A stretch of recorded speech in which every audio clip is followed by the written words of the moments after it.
The time is 11 a.m. in sunny California, and hello everyone! Welcome back to my show. How are y'all doing today? So many lovely people already waiting in chat. Hello everyone. Let me just spam a bunch of hellos. Welcome. I see we had the earliest lurkers in Mars and Alexo and Dale. Thank you for joining us in so early. Love to see you guys. And I also see that we have the lovely mod, Lady Kirin is here. Hey babe, how you doing? And of course, Nightbot and Stream Elements bot were both fighting. Thankfully, the fight has ended because I have removed the quote command from Stream Elements, so everything should be fine now. How do I sound, everyone? Can y'all hear me? Oh, Des is here. Hi, Des. Welcome to the stream.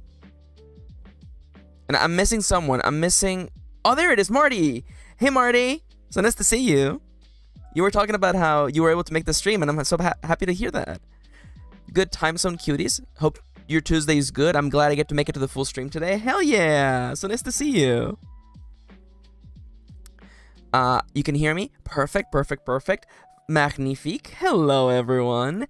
What is everyone sipping on today? That is the question that we like to ask at the beginning of every single stream. I am sipping on water. Thank you, Das. Very appreciate it.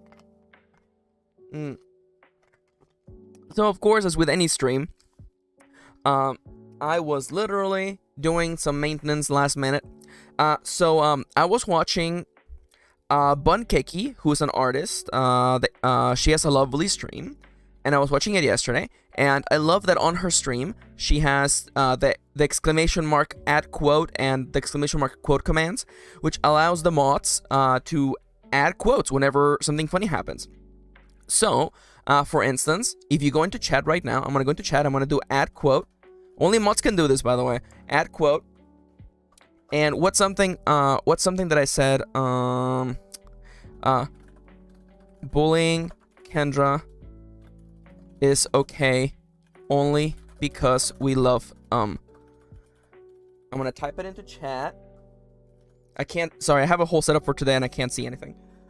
And I should definitely hit you with the MKirin. So I'm gonna add the quote.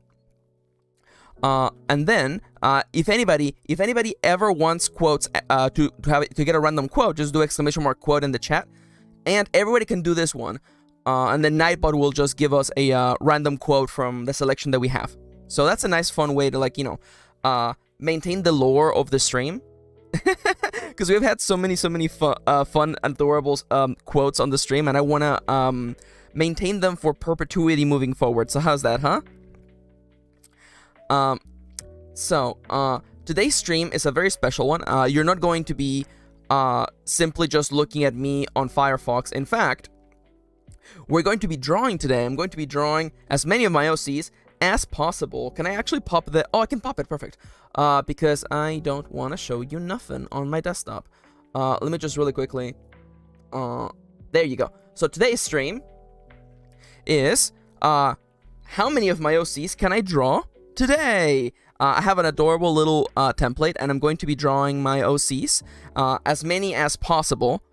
And fun fact, anybody who donates during the stream will force me to draw a character from an unreleased novel, so that'll be fun.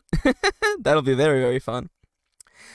Mars asked, how are everyone's cats doing today? Chloe is refusing to leave my lap and keeps chewing on my pants strings, so that's fun. Oh yeah, so Yanto was scratching at the door like crazy. Yanto, our cat, was scratching at the door, and I thought, baby boy, you already got fed. And, I went to get him, and he just wanted to be in, so he was just being a love bug. So he's currently cuddling on Kitty's side of the bed right now. The girl surviving. That's good to hear, Alexo. Very good to hear. So among other news, oh, Chips is here. Hi, Chips. So nice to see you. Welcome. A couple of things that I want to talk about really quickly. I'm gonna get sappy for 1 second. So today is the 14th of February, which for most people that means it's Valentine's Day, and that's nice and all. But to me, actually, Valentine's Day is actually the anniversary of me and my sister actually arriving to the US. It's actually been 20 years. I first arrived in the United States on 14th of February 2003. So it's been a long journey. It's been a long time. And I wanted to draw a little something to commemorate that. So, yeah. Time flies when you're having fun, huh? I vividly remember us arriving at the airport, and I remember Dale's like, I was still a baby back then. Oh yeah. I remember I didn't know a goddamn ounce of English. So I remember when the man after the back checkup was just asking us just some regular questions, and I remember that he asked for how long we were going to stay. I knew some English, but I remember freezing up at that moment. I remember freezing up and being like, oh, how do I tell him that we're moving here? And my sister, who knew more English, actually answered the question, but I remember that moment. Hi, Mari. So nice to see you today. Greetings. But yeah. Ships is doodling OC mush for Valentine's. I love that. Thank you. I wanted to have a nice, nostalgic color scheme, and I feel like I nailed it. Of course, also, I like minimalistic color sets. But anyways, yeah, it came out really cute. That's me and my sis. 20 years ago, man. Mari asked, how are you guys, gals, and non-binary folks today? Oh, well, I'm doing great today. It's been a bit of a sentimental day because, it's 20th anniversary of me and my sister coming to the US, but also because, I don't know if you guys saw me on Twitter, but big shoutouts to Jinxie, by the way, who told me on the Discord. Iron Valley is, can I turn off the chat for a second? Okay, it's fine. Iron Valley is the number 4th most popular game on itch.io right now for physical games. And that's a big category, by the way. You can't see it. You can't see it because I'm covering number 1, which is Longsword by Vidati Voletti. But number 2 is Lancer, and Lancer is a real-ass role-playing game. It's about mechs and stuff. I actually really like it. Oh hell yeah! Thank you for the follow, Dale. Yo, Raquel is here. Hi, Raquel. Welcome. But yeah, no. Iron Valley is number 4 in physical games, which is a whole genre.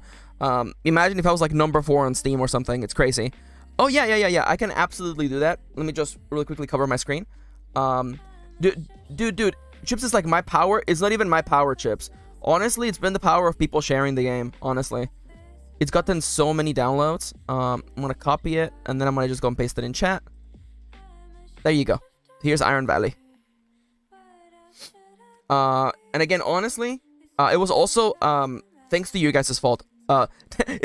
It's in part your guys' fault. It actually is. You guys really helped me a lot. And honestly, I really appreciate all the support during the streams. Raquel says, trying to get the stream to work on my TV. Might not hear everything for the next few minutes. Oh, okay, everybody. I promise I'm not gonna say anything important for the next few minutes, so Raquel doesn't miss anything. But nonetheless, Iron Valley is number 4. Shoutouts to Moontoms. Moontoms is streaming right now. We have a little bit of an overlap on Tuesdays, I think. But that's okay. Moontoms actually shared Iron Valley with an any nominated game designer. The Ennies, by the way, are like the big awards for game designers, role-playing games. So it's been crazy. Yeah, and Gabby's so happy. Yeah, of course I was gonna put Gabby in there, Like, honestly, I'm gonna just say it like this, okay? The more... Okay, it is actually like a really like sudden change in tone, but I'm just gonna say it, okay? So, things have been kind of bad in the trans community, in part because of recent news, and in part also because, of a certain piece of shit who keeps releasing stuffs and who, let's just say a game came out, and I'm actually really happy that game came out. Because it showed me how many people were actually not trans allies. So, that's good. But every time this stuff happens, it just makes me just become louder and louder about my trans characters. So, yeah, I know. Gabby is the face of Iron Valley. Because Gabby is not only a goblin who the hell decided goblins were bad people, by the way? Can we just, stop and talk about that for a second, by the way? Who decided that goblins were bad, I mean, we all know it was Gary Gygax, with a bunch of really racist stuff behind it. But honestly, goblins are cool, and trans goblin is even better. So Gabby is the face of Iron Valley. So I'm not gonna go down that rant for now because this is a lovely, safe queer space, and we don't want to bring those bad vibes in. But nonetheless, I see Bohemian is here. Hi, Bohemian. Welcome. Yeah. See, Bohemian knows. Yeah. So Tolkien also may or may not have said some bad things, but he kind of changed his mind later. Yeah, like if for some reason you believe that there's like if trans people existing is some sort of conversation to which there can be like arguments around that, get the hell out of here. You're in the wrong place, buddy. Mars says, I'm gonna add trans goblin to my list of answers I give when people ask me what my gender is. I love that, honestly. So yeah, Iron Valley, number 4. Oh, by the way, Mari said earlier, I'm gonna play Iron Valley with my niece tomorrow. She liked Animal Crossing, and I think it'll be a good intro to RPGs. Hell yeah! I hope you have a lovely time. If you need any tips or anything or questions, don't forget to add me on the Discord if you aren't already there. That's actually a really easy way to get a hold of me. Yeah, I've gotten so much feedback. I've gotten so much like tips and recommendations. Someone gave me an idea for a really, really awesome oracle, so we're gonna be working on that next week for sure. Raquel says, I know a few people who bought that game, but if they're allies, they bought it secondhand at least. Honestly, like, at this point, here's the way that I like to think about it, okay? And I'm actually gonna bring us in for the close-up for a second. I'm gonna give you the real truth right now, okay? There are way too many damn games out, okay? There's too many games to play. Why even bother supporting that stuff? Why even bother even like playing it and giving it the time of day, right? Why even bother? There's just so many things to play. There are so many awesome games out there. Games that feature trans characters. Games that made by trans people. You know, or like games that don't actually put you in this kind of awful, like, moral quandary. Why even put yourself in that situation, you know? I don't know. At this point, I really am like, it's time to let go of the franchise. Honestly, like, I feel so lucky that I didn't grow up with the books. But I got to read the books and watch the movies approximately, let me look at my numbers, approximately 20 minutes before everything exploded. So I got to be like, oh yeah, that was like an interesting thing. And then I'm like, well, toss them aside. Okay, y'all. Honestly, I'm gonna tell you right now, okay? Listen, if you grew up with Harry Potter, let's just say the word, right? If you grew up with Harry Potter and you're really attached to those books, that's completely fine, okay? And that's fine, it's hard to be critical of the things you grew up with, but I will tell you right now, Prisoner of Azkaban is a actually legitimately terrible book. Anytime that you have to solve your plot with time travel, I'm sorry, honey, that's bad writing. You walked yourself into a corner that is so absolutely bad that I'm like, if you have to rely on time travel to fix your own like bad plot, I'm sorry, that's bad writing. Again, this is very much like Zero Time Dilemma. The instant that you open the can of worms labeled aliens, like, you can't just not address that. That can of worms just gets worse and worse. Much like Harry Potter opening a can of worms labeled time travel and never ever talking about it ever again. Yeah, it's hard to give up the things that you grew up with. Anyways, it's hard to give up those things. Yeah.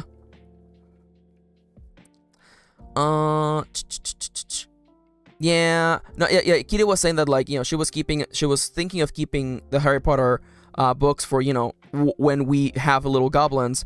But like at this point, I'm like, man, I don't even know. I would rather the kids read, stuff for which I don't have to make like concessions. But anyways, so yeah, the plan for today is drawing OCs and celebrating that Iron Valley is doing good. Also, I missed the message by, I'm pretty sure it was Marty. Marty said, I've loved seeing people in the Discord playing Iron Valley and sharing their experience. It's so wholesome. It is. It really is. I forget who it was. I think it might have been Bianca. It might have been Bianca sharing like the dark dwarf they created, and like I got so actually legitimately emotionally moved, just being like, oh my god, they're having fun with the game I made. Also, Kitty mentioned it earlier, but yeah, Sean Tompkin mentioned me vaguely. He was like, wow, the Starforged jam did so good. There's so many new submissions. There's like a bunch of oracles and settings and even a whole new game. And I was like, heh, that's me. That's me. I did that one. Yeah, Paradox the Dwarf. Oh, hey, Bianca. So nice to see you. Welcome. Oh my god. I got emotional reading that. I was like, oh my god, someone's having fun with the thing I made. Anyways, I'm gonna switch over to drawing real quick. So... I have a confession to make, okay, guys?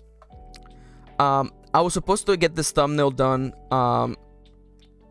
earlier today, but I was busy being sad and gay baby, being emotional because of my anniversary. So I haven't made this thumbnail. So how about y'all just enjoy me drawing a thumbnail of the start of the dark eras of the dark Moontomes arc, by the way. Now I need you to actually be like a little bit like. Now I should be like, no. Now I know that normally I would be like, I'm gonna draw this after the stream, but you know, unfortunately, I kind of have to get this done. So everyone enjoy watching me doodle the dark that's not a knife. Oh, that's a knife. Oh, that is absolutely a knife. This is the, if anybody didn't catch the yesterday's stream where we started the Nuzlocke, Moontomes was a starter, which of course was a C dot, which is funny because the Nuzlocke challenge is named after a Nuzleaf, so this actually makes so much sense. So we were joking that it was the start of the Dark Moontomes saga. That's good enough. Should I make you like shorter? What if I make you like... Oh, everybody loves it when things are like chunkier. You had to miss it because internet was down. Well, the bot is up. It's absolutely hilarious, by the way. Yeah, the Dark Ronnie arc has started, by the way. So I want to let you all know, first and foremost, that, oh my god, how thick were the lines for the Pikachu doodle? They were in fact thick. Okay, this is what I get for being bad. Okay. Oh, by the way, make them extra thick. Oh, I will be making them extra thick. I do want to say, by the way, that I'm not gonna spoil anything, but there is a VOD if you want to watch the start of our Nuzlocke. We will be playing some more tomorrow. The start of the Dark Ronnie arc. It's like their villain backstory. You know what I'm saying? That's good enough. That's good enough. Listen. I know that like. Now normally Nuzleaf has like, the leaf isn't broken, but I feel like it's funny if it's broken. Also, you know what? For these little details, I'm saying, you know what? Just fill them in black. I think it's fine. No, the eye shouldn't be black. Well, the eye should be like red. I don't know. We'll see. We'll see. When Ronnie went rogue, it's so true though. It's so true. Man. Now, I hope.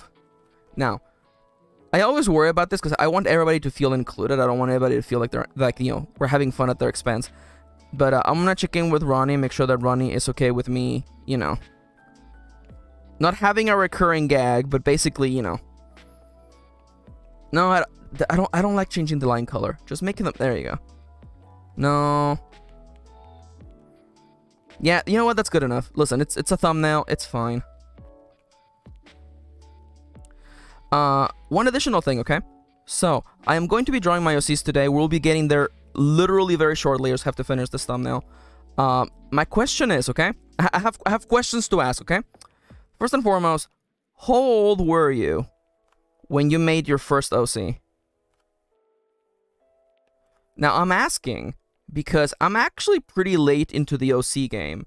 For those of you who know, I didn't actually start writing stories until I was in college. I was 19 when I started writing. Mostly because I didn't realize it was a thing that I could do. This connects a little bit to, you know, my upbringing as an immigrant in the United States. I just didn't realize that being able to write stories was a thing that I could do. So I didn't actually make like OCs until I was like 19. I see 6 or 7 for Raquel. D&D helped a lot. Oh yeah, no, I didn't have any friends who played D&D. Bohemian says that D&D helped a lot, and that honestly makes so much more sense. And this should be like you, and then just a big arrow just pointing to the Nuzleaf. Listen. Okay, YouTube loves arrows. I don't make the rules. I just follow them for views. Okay, that arrow is just way too close. Can we actually like move this? There we go. 6 or 7 says Kitty, 4th grade. Alexo says about 12, but I don't remember. The Bohemian just donated 6 nuggies. Yo, thank you. If you are drawing OCS, are you going to draw one of your Wraith characters? Yo. Thank you so much. Thank you so much for the donation, Bohemian. You sent that question. I'm going to answer it right now. Let me just double read it again. Thank you so much. I also have to update the... oh my god, one of my Wraith characters. Oh my god. So the thing is that, like... See, now, here comes the greatest sadness of all time. Also, by the way, let me actually... Crap, okay. I forgot that Yanto is on top of everything, as always, so I have to actually move him. Wait. Is Yanto literally on top of everything on this screen? Let me just see, can I turn him off? Okay, so let me just move him a little bit. There you go. Now Yanto will no longer be blocking the donations. First off, okay. Thank you! Thank you so much, Bohemian. Really appreciate it. So, to answer your question, will I be drawing one of my Wraith characters? So, here's the dealio, okay? So, because I have forever been cursed to be a DM, right? And because of that, because of being cursed to being my own DM, I never really had the chance to play most of the role-playing games that I, like, you know, have books for. I had books for everything. Oh my god, I love collecting role-playing games. So I never actually made a Wraith character. And the thing is, like you know, I ran games for other people. Like I ran the Teenage Mutant Ninja Turtles game, and I never made a character there. You know, because everyone else made characters. Yeah, no, yeah, like. Again, Wraith is the game nobody played. It's so true. Like I was honestly always doomed to forever DM. Is this the one? No, that's the goal. That's 6 nuggies, which takes us to 59. Thank you for the donation again. Now I know that was... Oh my god. I can't see my keyboard. So I know that answer is not satisfactory. So now I did say, as I said earlier, that for every donation I get, I will draw a character that has not been released yet. So, I will be drawing, because Bohemian donated, I will be donating a character unreleased. I might actually draw a character from a role-playing game that I played. That actually feels like on brand, I think. And Bohemian says, it's understandable. Yeah, it's like the problem with, like, being a DM. You know, like, I ran so many games. I just... For the longest time, I was just stuck being the game master. And it's one of the reasons why I like Ironsworn as a system, because you're able to actually finally play the games that you actually like purchased. You know what I'm saying? Now, Bohemian makes a point here, okay? Should the NPCs count as OCs? And I feel like I have conflicting thoughts about this, to be entirely honest. I want people in chat to give me their take, okay? Does NPCs for a role-playing game, do they count as OCs? Because which one am I thinking? I'm not sure. I'm actually not sure. It depends on how fleshed out they are. See, this is why I wanted to ask people, because from my point of view, they don't count. From my point of view, they actually don't count. And I've created a lot of NPCs for a lot of campaigns that I've run, and in my heart, they don't count as my characters, because ultimately, I made them for someone else, for something else, and for someone else. So, I guess I don't feel like I have the freedom. But this might also be because it's my own way of looking at role-playing games. and I've given this advice before, right? Like, if you're game mastering, the main characters of the story are the players. So I've known a lot of game masters who make the mistake of they run a campaign and the main characters are not the playable characters, they are the NPCs they made, and the playable characters are, you know, advancing the story of these people. And honestly, like that's, I don't want to say it's the wrong way to play I'm not saying it's the wrong way to play a role-playing game, but I feel like it does a disservice to the playable characters who are also part of the fun. Chip said earlier, my friend group recycles their OCs and NPCs all the time. Oh yeah. Oh, we'll talk about that later. Yeah, for sure. I like thinking of my companion from Questcraft. I can't remember their name. Oh, you are thinking of, oh my god, what was their name? That was actually a really cool character concept. What was their name? It was some cold related name. Oh, and by the way, we have a new person in chat. I don't know how to pronounce your name, so if you have a chance, please tell me how to pronounce your name. But hey, welcome to the stream. Please check the description for the rules, okay? You made them for someone else, but you still made them. That's an interesting point, Raquel. Oh my god, I almost had just say is. Okay, welcome to the stream, is. Welcome. Greetings. So I almost had the name of that character. Okay, so let me tell you about a campaign I ran, okay? So I ran a Dungeons and Dragons campaign with Kitty in the chat and my brother Plaguesworth, also known as Doomsworth, most hilarious guy in the whole world. And I ran a campaign for them that was basically like Dungeons and Dragons meets World of Warcraft, right? And we called it World of Questcraft. And it was an absolutely ridiculous campaign. And again, I love that it was completely ridiculous. I love that it was completely off the wall. And I've said this before in the past, I'm going to say it again. Combat is my least favorite part of D&D. I feel like combat just slows down the roleplay, which is my favorite part of D&D.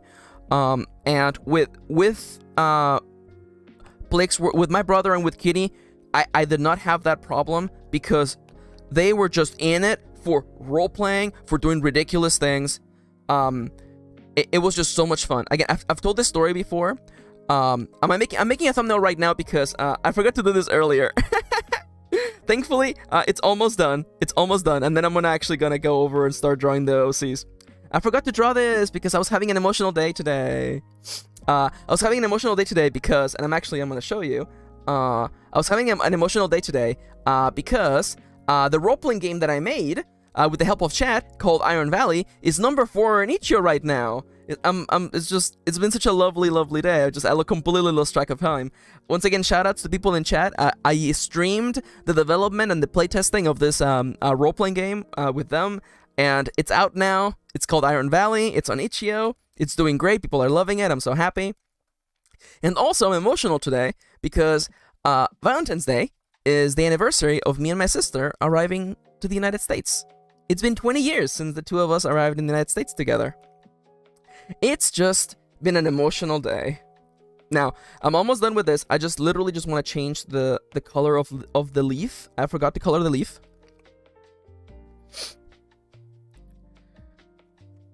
But, you know, like, my issue with D&D is just that, like, as soon as... D&D is two completely different games. And, like, as soon as one engages, the other one turns off. And, like, my favorite thing to do in Questcraft was just... Nyx! The name of the character was Nyx! I just remembered now. The name of the character was Nyx. That was the character companion that I made. Mari said...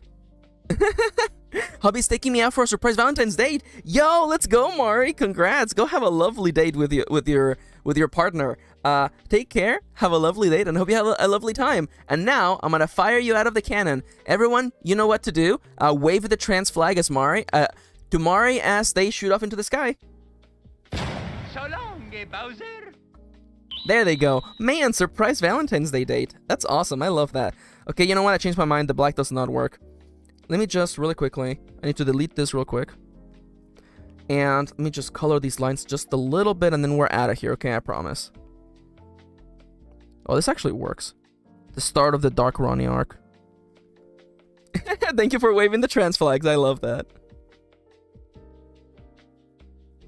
Okay. I just got to do the little lines in the thighs, and then we're out of here for sure, for realsies this time. Again, it's been a really busy day for me. So much positive feedback. I haven't gotten a single person being rude, which, you know, I know it's going to happen eventually. There's some typos, by the way. There's some typos in Iron Valley that I'm ashamed of, but you know what? We'll get there. All right, so that's the thumbnail for tomorrow. Now, let's begin the thing proper. I do want to show my sources, by the way. As reference, I'm using this adorable plushies from Love Live. I think that drawing my characters in this kind of style will be adorable and relatively simple to get through, so that is what's happening here. I'm going to be using them as reference. I already made a base. It's over here. And I wanted to do a little test, so I was drawing Fel. Every single character will be drawn in this style. I'm going to be using a stabilized brush, so they look kind of like they're stickers. Yes, marketable plushies.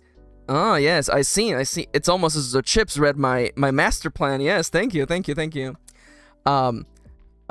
timer's already going. So, now, we immediately got a donation, and we're already talking about things. So, let's actually do it right now. So, for the campaign that I ran, called World of Questcraft. Oh, ooh, this guy's a little thick, huh? That's a little thin. Okay, it's gonna have to be this way.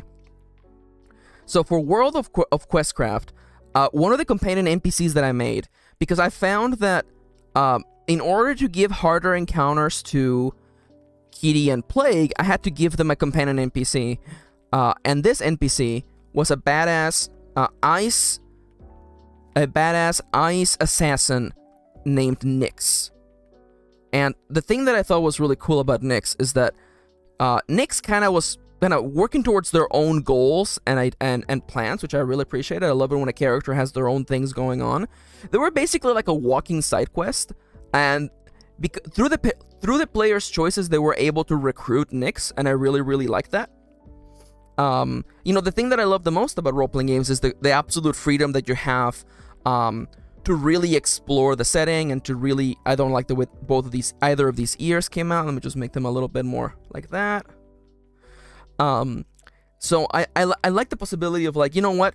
If they really interact with Nyx, screw it, I'll change my plans for Nyx. Nyx was going to be an antagonistical figure, and they were able to sway Nyx's opinion. Now, the thing about Nyx is that Nyx actually is blind and is actually missing both of their arms. It's one of the things that I found to be really interesting about them. They rely on ice magic and mental magic to be able to move things around and interact with the world, but I just thought it was really interesting to explore a character with this kind of disability, while still, without making the story about their disability. Nyx is incredibly powerful and intimidating, and, they're never in a position where they are lesser because of their disability. It's part of their story, part of how they ended up being who they are, but they're still, a powerful person in spite of that. And I feel like that's one of the things that is often lost in games, like in fantasy settings, because, you have characters, who are like the literal descendants of demigods, right? And you're telling me that, like, in this setting, a disabled person can't find a place to belong? You're seriously telling me that there's no disabled heroes in your land? Come on, don't be silly. That's ridiculous. Now, what the hell did Nyx wear? Now, Nyx had like a headband around there. What? Okay, Nyx. I remember Nyx was like a blue. Now, the thing I gotta tell you about World of Questcraft, okay, is that World of Questcraft did not have traditional races. Oh, that's right. I did like this anime thing. That's right, yeah. World of Questcraft did not have traditional races. For instance, Plaguesworth was playing as what I can only describe as that big monster Muppet from the Muppets.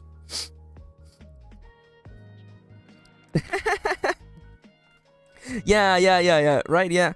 Yeah. So Plaguesworth was basically playing as a huge Muppet, basically. There you go. That's more like Nyx, actually. But yeah, the original plot for Nyx was that Nyx was actually hunting the same thing that the main characters were hunting, and was gonna try to stop them. Now, how did I envision Nyx's clothing? Because I envisioned that Nyx was doing kind of like the Yu-Gi-Oh thing, where like their pants are just like belt/bandages. Let's do a little bit like this, okay?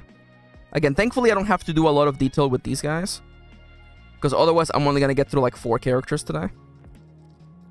And I envision Nyx was an ice assassin of sorts. Let's just put like a little crystal on their chest to indicate their ice, kind of like the way they function.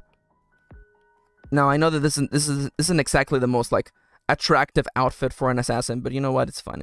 It will have to make do. Never mind, I lied. I want them to have like a hardness kind of thing. Here we go.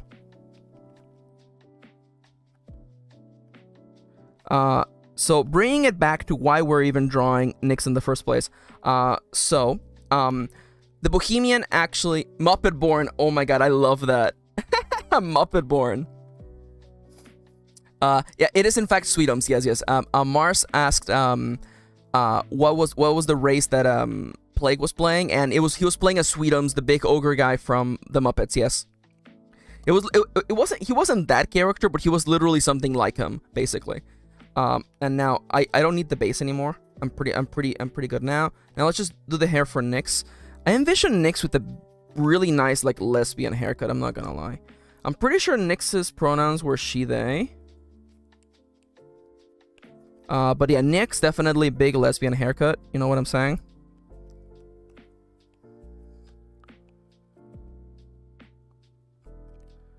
Especially because, you know, they have like the headband on them. Maybe like a... Oh, there we go. There we go. No, not quite that. Not quite that. God, I like how like thick this line is, by the way. It definitely does make them look like they're like they're like stickers. Which, oh no, this might become stickers one day. Who knows?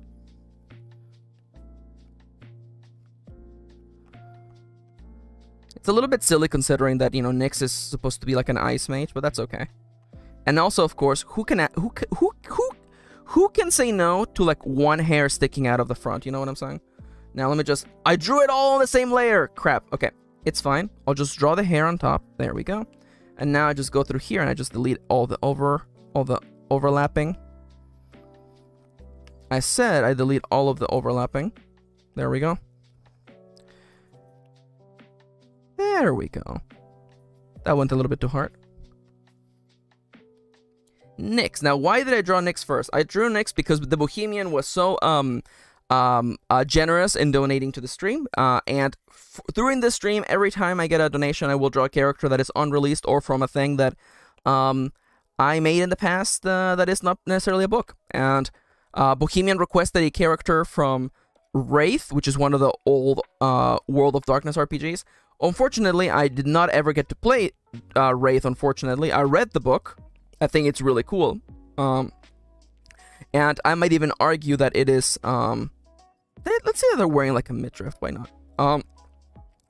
I would say that Wraith's approach to death... because you're playing as ghosts in Wraith, by the way. And like, the idea that you're playing as characters who cannot die was a little bit of a seedling of an idea for Iron Valley, I'm not gonna lie. It's just the idea that like you're playing a role-playing game, and in these kinds of games, the punishment is usually something along the lines of your character dies, you have to start again, right? But what if that isn't the punishment, you know? What if that isn't the punishment system that the game has? Why don't I just use reference layers, my man? There we go. No, not like that. Jesus Christ. You know, I just like when role-playing games really explore that kind of design space, you know, the kind of things that you don't think about. Now, I envision you with like kind of like dark... God, I really like making Nyx, just like have a unique idea for an antagonistical figure, who of course ended up joining the party, and I thought that was really cool as hell. Yeah.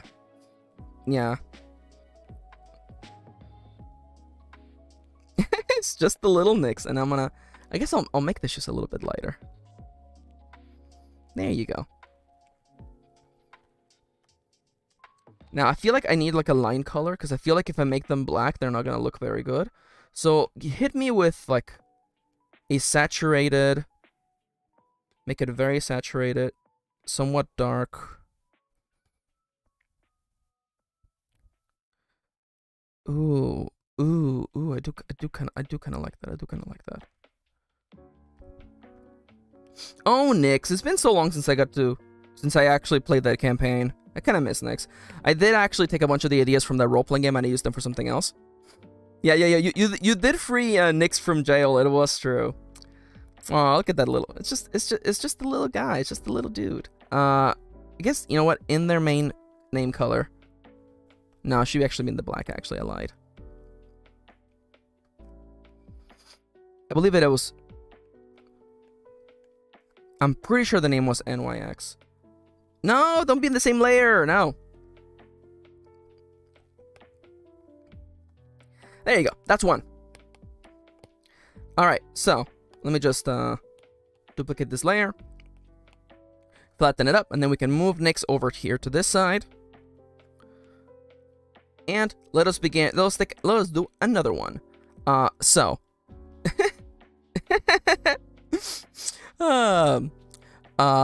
Not very well since we ended up killing a guy, then trying to this guy's Nyx with a note. Oh my god, it was so bad. It is very Kakashi-esque. It is true, Dale. You're right. Chip says having a campaign with characters who literally can't die has some interesting character paths. I love death paths. I love some horrors of immortality or some sort of immortality. That is true, yeah. Again, like there are some interesting design spaces there, right? And I feel like that's the kind of stuff that like I like it when games really try to explore that.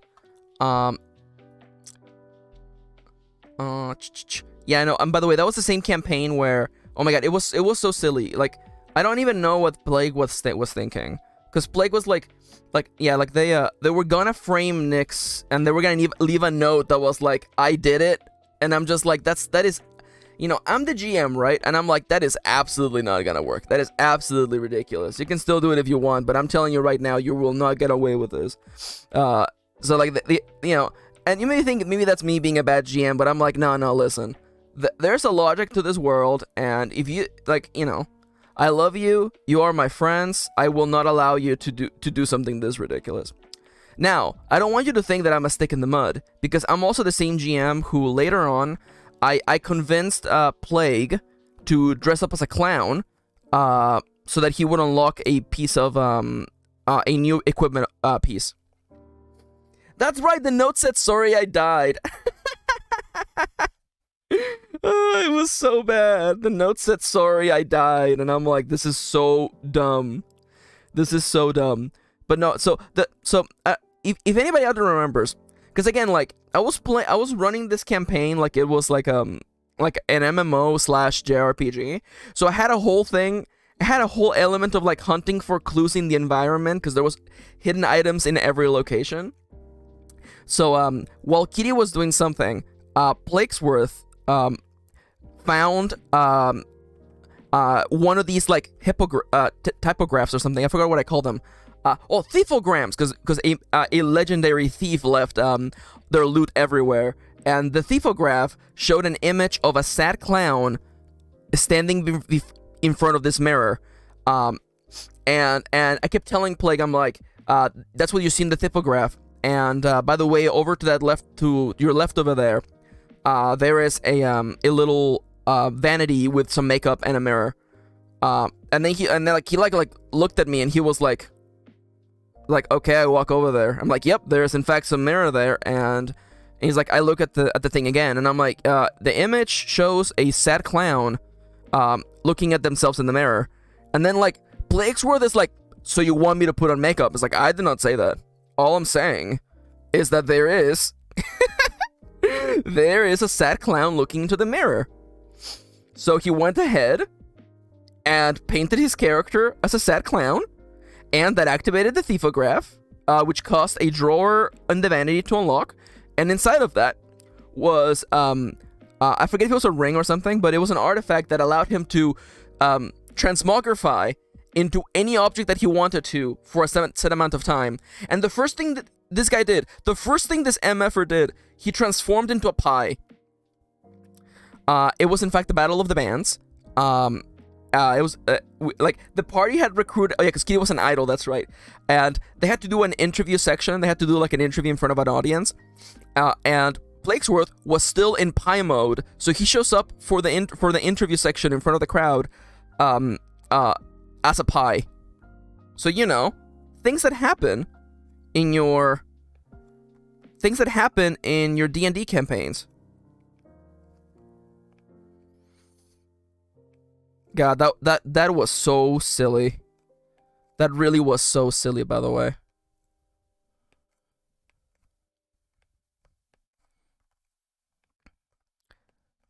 I forgot about Luca too, by the way. Like there was a period where the party had like an alchemist elf named Luca. Oh my god, that's right. Plague transformed into like a baked potato to distract the guard. It was so absolutely nonsensical. And that's why I love you guys. I said we're gonna be using this brush, buddy. Listen. By the way, the next OC I'm drawing is Fel from the last bread mage, by the way, because of course I'm drawing the baby. He is the best. I love him. Oh, the only issue with this brush is that it's really hard to do like precise lines.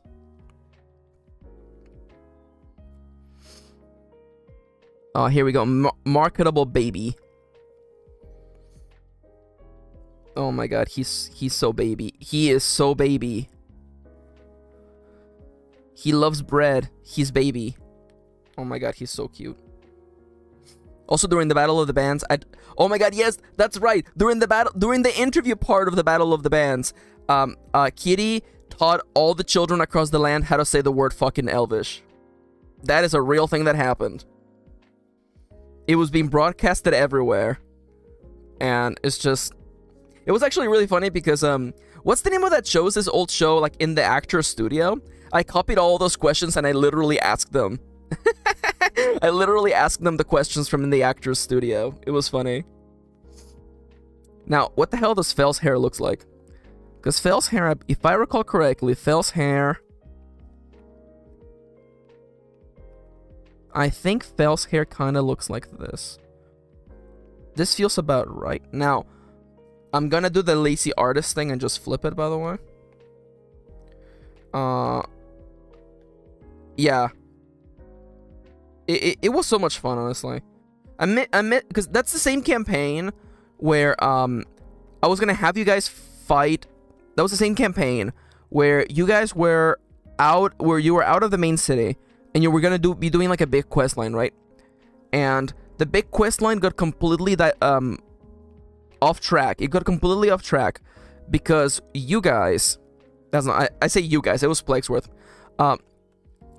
The campaign got off track because a monster you were supposed to fight, a giant sluggo, by the way, my creation, do not steal, D&D, I created a species of enemies that are just big slugs. I call them sluggos, and I thought, you know what, this would make like a nice easy monster for you guys to fight.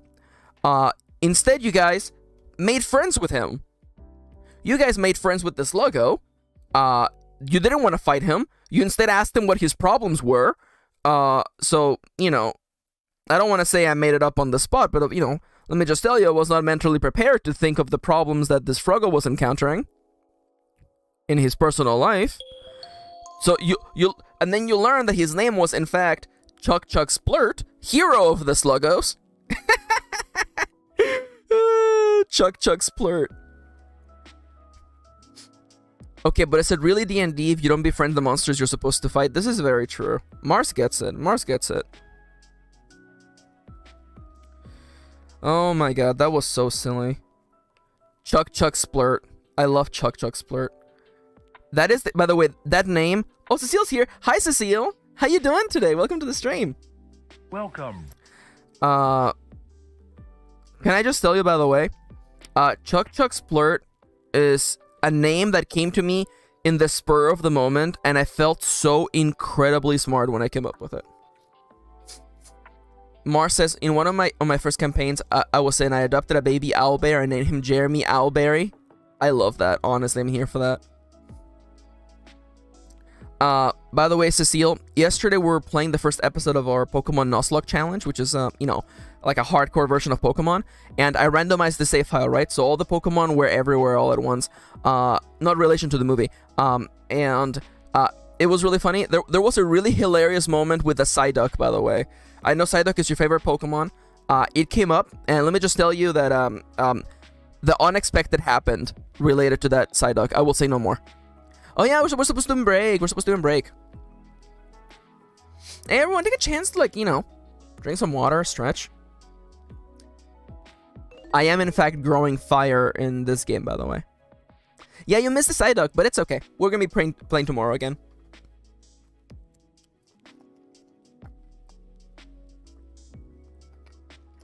Take a chance, take a chance, take a chance. Alright, let's see. How are things doing online, real quick? Let me just double check. God, people keep sharing my... Aw, people are so sweet online. Everybody's just so nice. Everybody's just so nice. Alright, where was I? Oh yeah, definitely watch the VOD. I don't want to say that it was one of the greatest Nuzlocke of all time, but I'll just say it was incredible. I'm pretty sure Phil's ears are showing. I'm pretty sure Phil's ears are showing. Now, I know you may be thinking, Max, Phil kind of looks like you. Yeah, Phil has brown hair. Like, I mean, like, what am I supposed to do? I have a lot of characters with brown hair. So I will tell you, the reason why I like to give characters brown hair is because and it's part of my own perception, right? I see characters with brown hair as normal.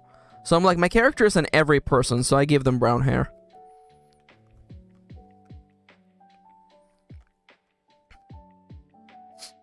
Want me to look it up? LOL. Look up what specifically?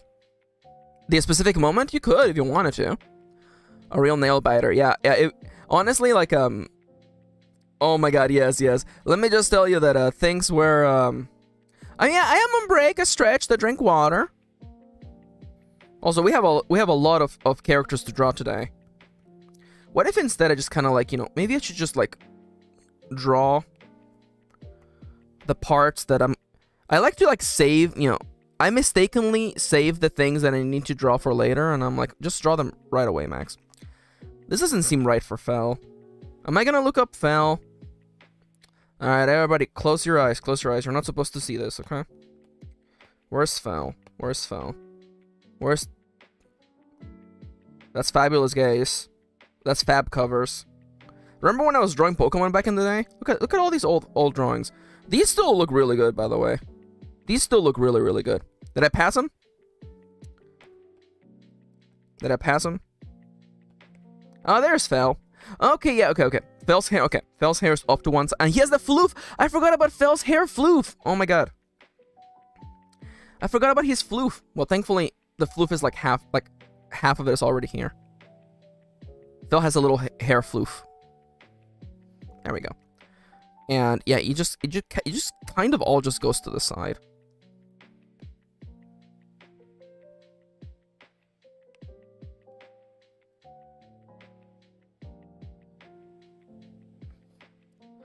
How could you forget the floof? I know. I'm such a fake fan of my own characters.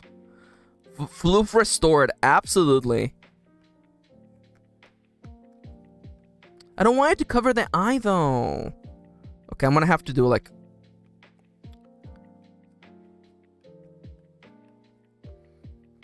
That does not look good. I'm not happy with that. Okay, how about if instead... Okay, forget you. My favorite, what's his name? Oh my god. Yeah, you know, that guy. Dark Souls font, floof restored. Yes, that's exactly what I was thinking. I already forgot what the rest of his hair looks like, by the way. It's not in VTubing, it's here. Okay. How else did I draw Fel? God. See, okay. Yeah, okay. What the problem is that I'm not giving it that big of a... Okay, the floof needs to be bigger. It needs a bigger floof, okay? So this needs to be bigger. There we go. That was the problem right there. Because he actually has, like... You can see his hairline. That's the thing. That's the ticket right there.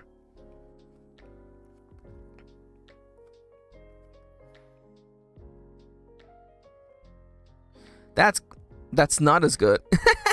Floof enhanced. Again, I love how Chips manages to be like mentally in tune with everyone in chat, by the way. Chips just gets it. Alright, listen. This doodle has to get done eventually. I can't spend all day just trying to get this floof just right. We have many characters to get through. So, chat. Floof evolution. Oh yeah, that's my favorite one of the floof movies. Focus time. Let's go. Okay. So, chat. Should I draw? Okay, you know, never mind. I've given up on this side already. I looked at it for 1 second and I'm like, no, you're not the chosen one. You're not the chosen one. Should I draw another Bread Mage character or should I draw a Fabulous Gaze character next? Call it. Chad, this is your chance to choose. Fabulous Gaze or Bread Mage. Fabulous Gaze says Mars. Fabulous Gaze says Cecile. Oh yeah. I definitely envision Fel always being bothered by the wind messing up his floof.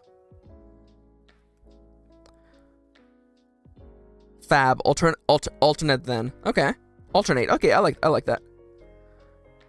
Now Das is Bread Mage. We'll be back to Bread Mage shortly enough. Okay, they can't be perfect. Now, we're gonna grab this one, and we're gonna delete the parts that overlay. Thankfully, it isn't a lot. And now... I said, and now... The map... Oh, he does look kind of adorable, though. It's him! It's him! It's Fel! It's him! I love him. I love him, but when the night is over... He is gone. The river's just a river. Without him. Now, Fel's tone is relatively, like, fair skin tone, I think. I meant for you to go down here. Thank you very much. God, they look so much like babies, by the way. Oh my god. Bread Mage babies. Oh my god. Yes. Oh yeah, I love Les Mis. I slightly apologize that I'm singing it terribly, but there are certain words you can say, right? Every time I say I love him, I think of that song. I cannot stop. I cannot be stopped. And that's life. Bread Mage babies. Another song is stuck in my head. Thanks. I'm sorry, but not sorry enough to stop. Marketable Fel. Oh my god, yes, let's go. So Fel's hair is actually, it's brown, right? But it's a little bit of a caramel brown. This is kind of the color that I want to do my hair for the next version of my avatar. Now, red mages wear red cloaks, by the way. So you cannot forget the red cloak. Very important to the plot. Do not forget about the red cloak. Now, underneath the red cloak, I haven't read Bread Mage yet, but the more I hear about Fel, the more I should. Oh, I think you would really enjoy the last Bread Mage. I had a lot of fun writing it, and I do know, one of the main issues with the Fabulous Gaze is that it's an ongoing series, so you don't get the big relief of closure at the end of the book. There's some closure of the ongoing plot, but definitely, if you want the story that starts and ends, then I definitely recommend The Last Bread Mage. Fel's hair is Austin Martin Brown. Okay, you know what, Dale? I'll bite. I'm Googling this up. Who is this? Who's Austin? Oh, a specific type of car, I see. Not quite. This is a little bit more chocolate that I would like, but definitely Auburn is correct.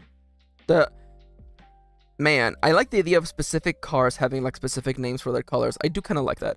So underneath, oh, no, I can't reference that. Sorry, I was about to reference a certain musical that we do not talk. I guess we don't talk about that musical anyway, it's fine. I feel like the shoes have to be lighter because light is bouncing against them. No, darker in this case. Oh my god. He's so cute. Look, it's marketable. Reference Shakira. I could. Let me. There's something I need. There's something I need to do. Okay. I need to know if this would look better. I have an idea for how to make these even more popping. So let's do my little trick on how to make a border. Oh, there's a reference layer in here, isn't it? That's what I thought. Okay, so we're gonna go selection. Oh, I was hoping just for like 3%. This is what I get for blurring it way too much. Delete this, duplicate you, blur to only about 3%. And then we go for about 3% again. Invert that, fill it. Oh, that does look better. It's a little dark on your screen, I'm sorry about that. Yeah, we don't talk about Bruno, it's very true. Underneath your clothes, god damn it. I definitely like the little outline. I might make one for once they're all done. But first, I forgot that I have to actually write down Phil's name. It's Phil. Oh, this last part of the F F'd me up. There we go. It's Phil. And then we merge you, we delete you, and then we move you over here. Oh, put you like over here. This these are starting to look like one of those like stickers that go like in the back of in the back window of your cars. Like, here's your little like OC family. Okay, I should have you like at the top so I can keep reusing you. And we go back to the template. So Fabulous Gays, right? Well, I mean, like, who from the Fabulous Gays do I start out with? If not the one and only, the protag of the series. Well, not the real protag, because we know the real protag is actually Pages, but yeah, oh my god, Little Bread Mage family, it's true. It's like a family sticker. Yeah, I love it. I love it. So clearly, I mean, like, you know who gets drawn next. It's such a simple pick, you know? It has to be Hoshi. It has to be Hoshi. It has to be the protag of the Fabulous Gays. The biggest gay on the block, and the most fabulous. This is not actually even, and I hate it. Okay, this is getting redrawn from scratch. Please, just become a straight line. This is as straight as it gets. The protag quotation fingers. Yeah. The real protagonist is Pages, but Pages would never admit that.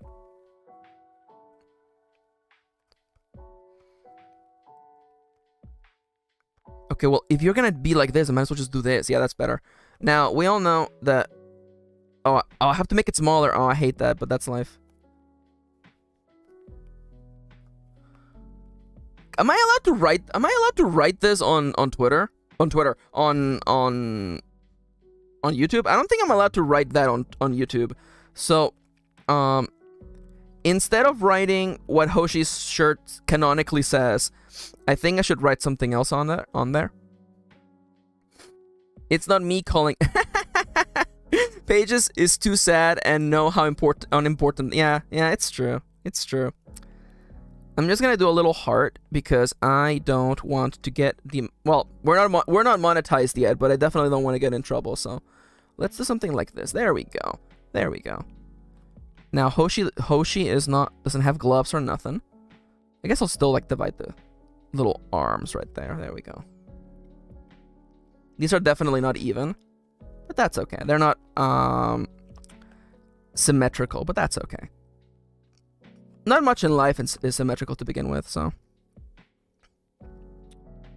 Hoshi babies. Fabulous babies. For anyone, yeah. For anyone who doesn't know, Kitty has said in chat what the shirt canonically says for, Oh, Safifi's here. Hi, Safifi. Welcome to the stream. Greetings. I'm drawing my OCs today. Now, Hoshi wears, like, shorts. Hoshi loves wearing shorts. Can I portray the shorts? I think I'm portraying the shorts accurately enough, I think.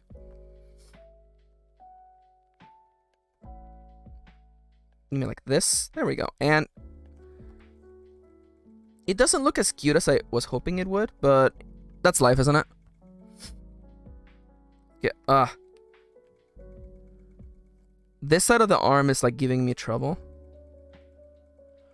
So, how about it? Okay, you know what? I was saying I wasn't gonna let the lack of symmetry bother me, but guess what? People are complex. People are in fact very complex. So I'm gonna just do this. Whoop, whoop, whoop, whoop, whoop, whoop. And you're thinking, Max, you're gonna copy it. No, I'm gonna delete it because I don't think two wrongs don't make a right. That's all I gotta say. Okay.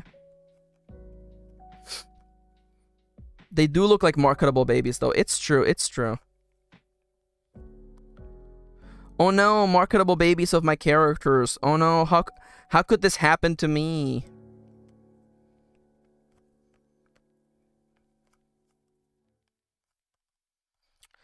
I will definitely copy it this next one though. So, no. Eh. This is not so good. No. I promise, I don't want this stream to just be me redoing lines over and over again.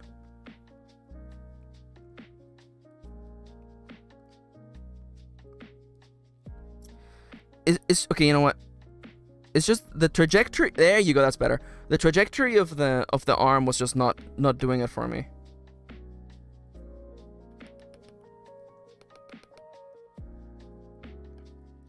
That's better. Okay. Das is drawing too? Hell yeah.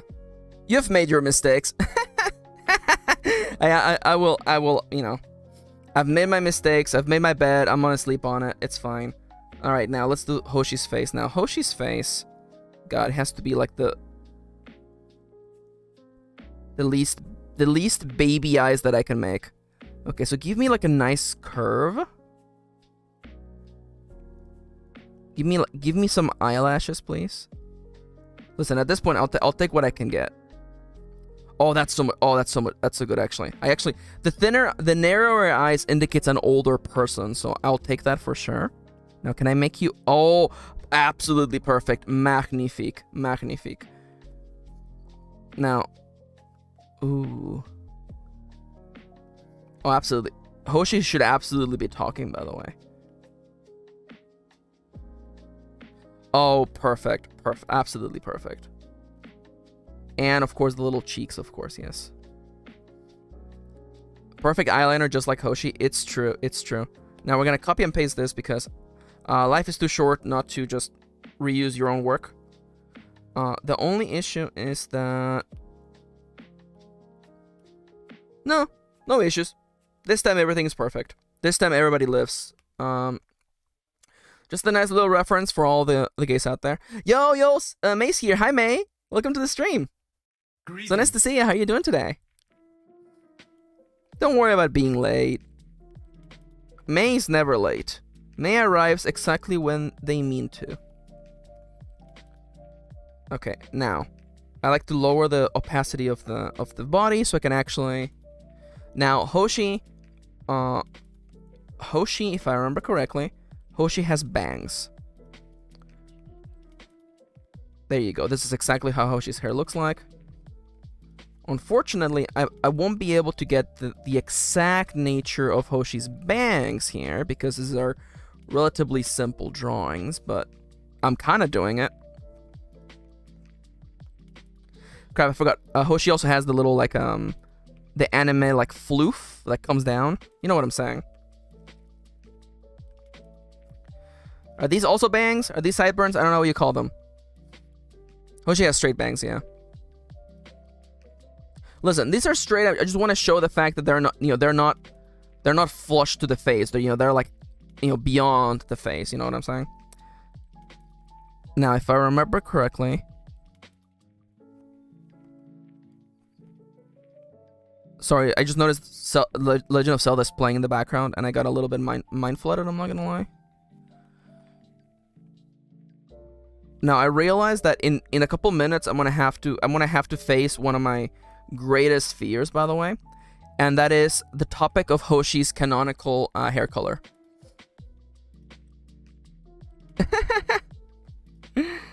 I have to address the topic of Hoshi's canonical hair color, so I'm not excited for that, but we'll have to make do in a minute.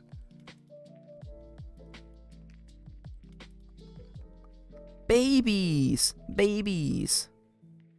Okay, so now, see, every time, I always draw Hoshi's ears only to, like, delete them later. Actually, I guess there's enough ears showing to not forcibly delete.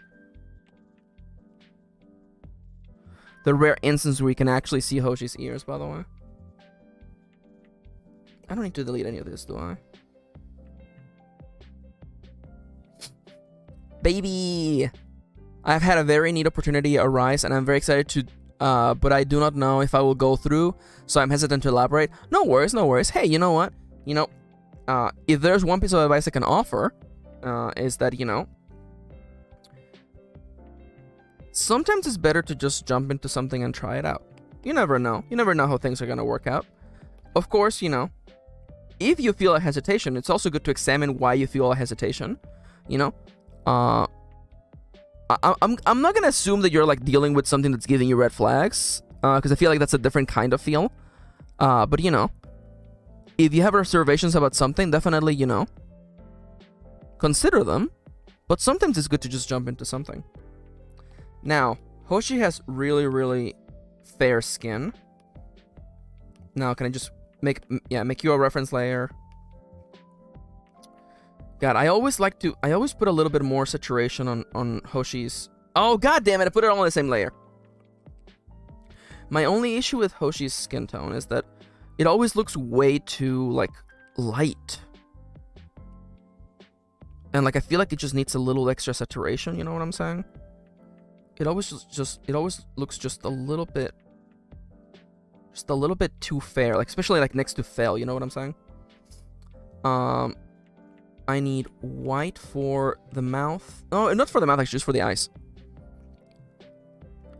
I do recognize, that's why, like, it's also, by the way, I want to make it clear that, like, on your monitor, on your screen, it looks more yellowy than on my screen, by the way. I already made it a little bit more orange on my screen. Let me just go a little bit extra so you guys can...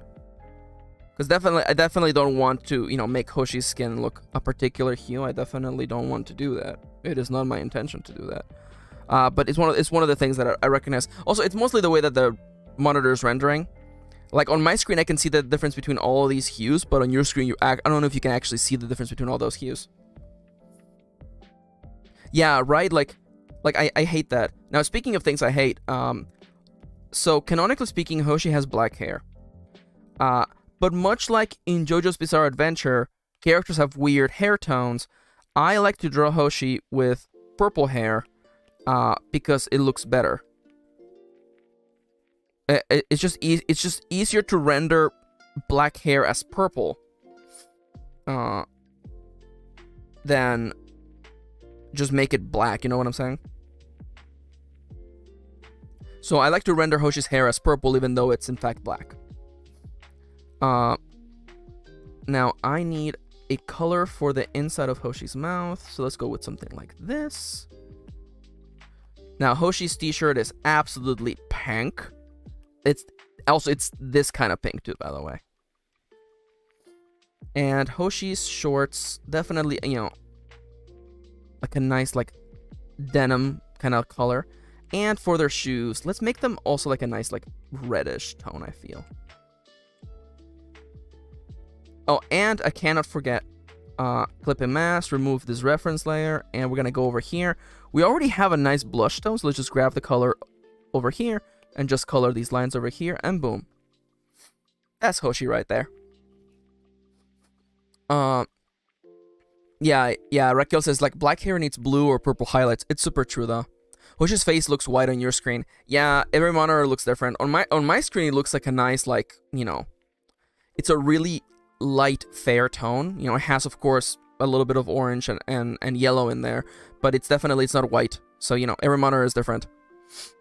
I recently got, as May says, I recently got a Huion tablet, and it renders colors beautifully, but I draw the tablet, and then I look at my monitor, and the colors show my true red as freaking orange. Oh, I hate that. I absolutely despise that. Also, let me see, can I... Sorry, for some reason, for some bizarre, Twist of Faith, I actually cannot see all of the chat. So like the side of the chat is getting cut. Let me see if I can move my stream setup. If I put you over here, can I actually see the chat, please? Oh man, this sucks. This sucks. But you're telling me I can't actually see all of chat? What's up with that? Oh well. Now I see something. Kitty was saying something. Let me go back and check this out. Kitty said someone came in smelling like cigarettes and I got an instant headache. Oh, I hate that. Man, gross. Chip says, yeah, sometimes I up the blues in my laptop because on the other screen they get super washed out. Yeah. I hate that. So that's Hoshi. Everybody loves Hoshi.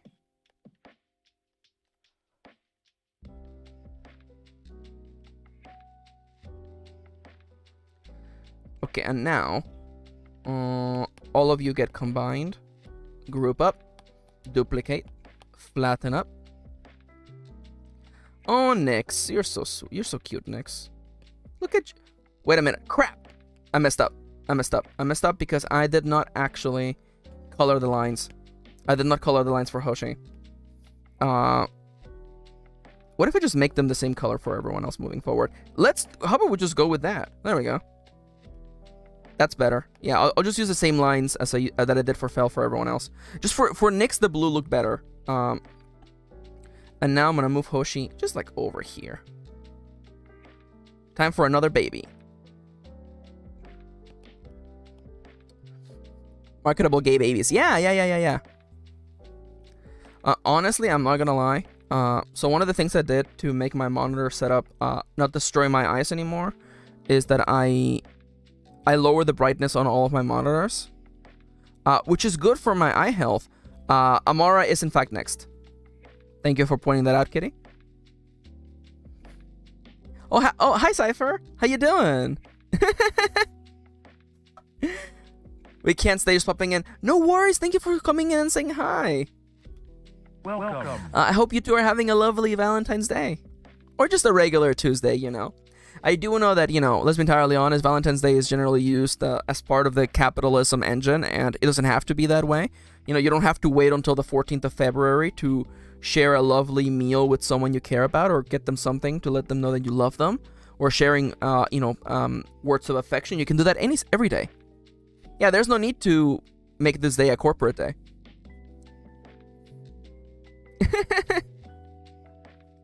Now we're doing Amara. Now Amara is wearing. Everyone in this book is wearing like hoods, but Amara is wearing like an extra big hood. They're basically wearing a hoodie. I'm not gonna lie. Although actually, no, if I remember correctly, Amara's thing goes all the way around. That's what it is. Yeah. There's this, and I'm pretty sure there's one of those things right here. I think. Because I'm pretty sure, yeah, okay, I'm going to do it like, I can't actually properly show the cloak here. To cover the jester pants, yes, it's true. Amara has that, yeah, it's like, it's a really big hoodie. In fact, I've come to realize that I should really allow it to be as big as it needs to be.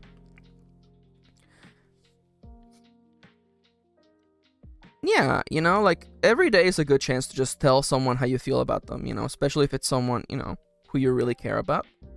Let them know. You don't have to wait until the government mandated, the government mandated chocolate day. You know what I'm saying? All right, so I'm definitely gonna do the classic, and I'm imagining, and underneath, Amara is in fact wearing a crop top, and I actually shouldn't reveal their jester pants. I feel like it would be like I'm revealing too much of a secret, so I'm gonna like do it like this.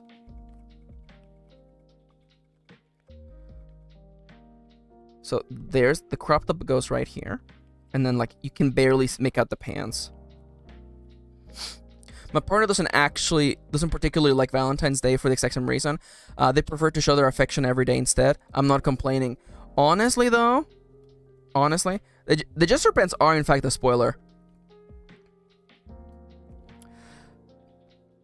again, like, it's one of those things where, like, you don't have to buy into, you know, whatever pop culture wants you to do, right?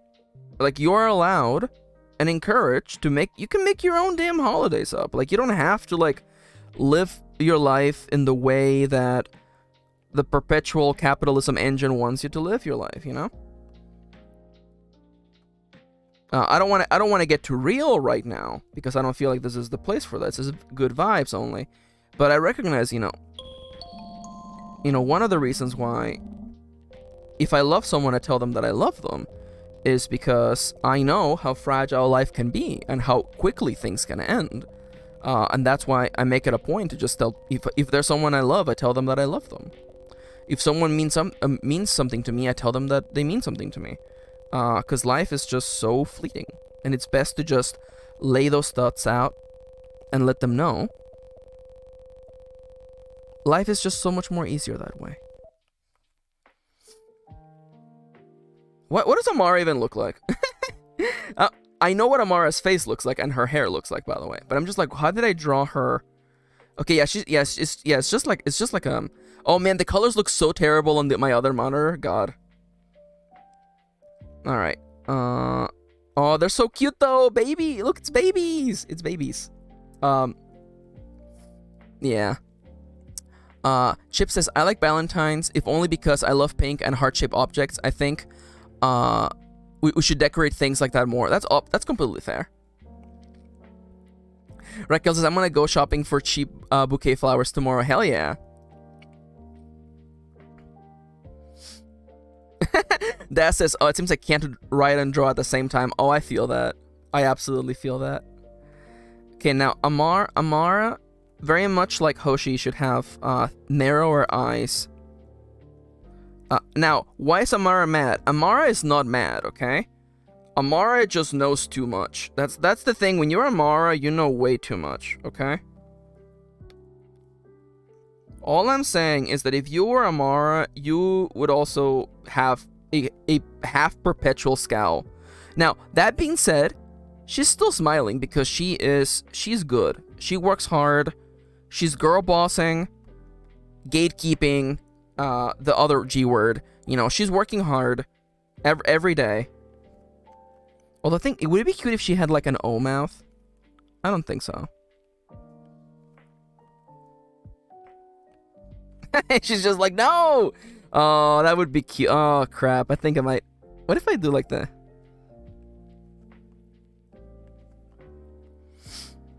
It's just Amara just being like, please stop. No, stop. Oh, that is kind of funny, though. Raquel says, a friend of mine bought a pink heart-shaped power bank that looks straight out of Cardcaptor Sakura. A great Valentine's offer and can be used year-round. Yo, I like that. Also, yes, we're supposed to be on break. You're right, Kitty. We're supposed to be on break. Let me go get the break. By the way, I've gotten all the achievements except for the secret achievement. So once I get that one, I'll probably reset my save file, honestly. Because, like, at this point, like, you know, let's just say that, you know, I've grown more powerful than anyone could ever imagine. Thank you. They are the pro tag of the fabulous gays. Exclamation mark books. Yeah, Amara does not want to be a marketable plushie. Amara does in fact reject capitalism. It is very true, Kitty.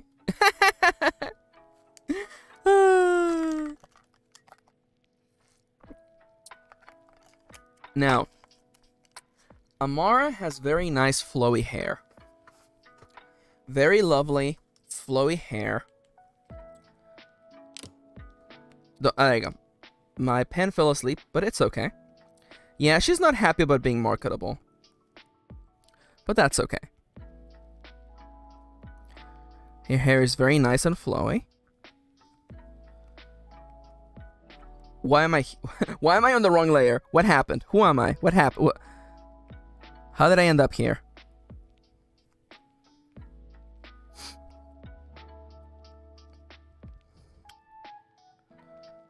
Her ear is definitely not... Wait, hold up. Isn't one of her ears visible. I promised myself I wasn't gonna check, but now that I've done it now, okay, yeah, her left ear is exposed. Yo, your coworkers brought pizza? Holy crap! Are you gonna bring some? Are you gonna bring some home, Kitty? I'm not saying you should. I'm just saying that it would be nice.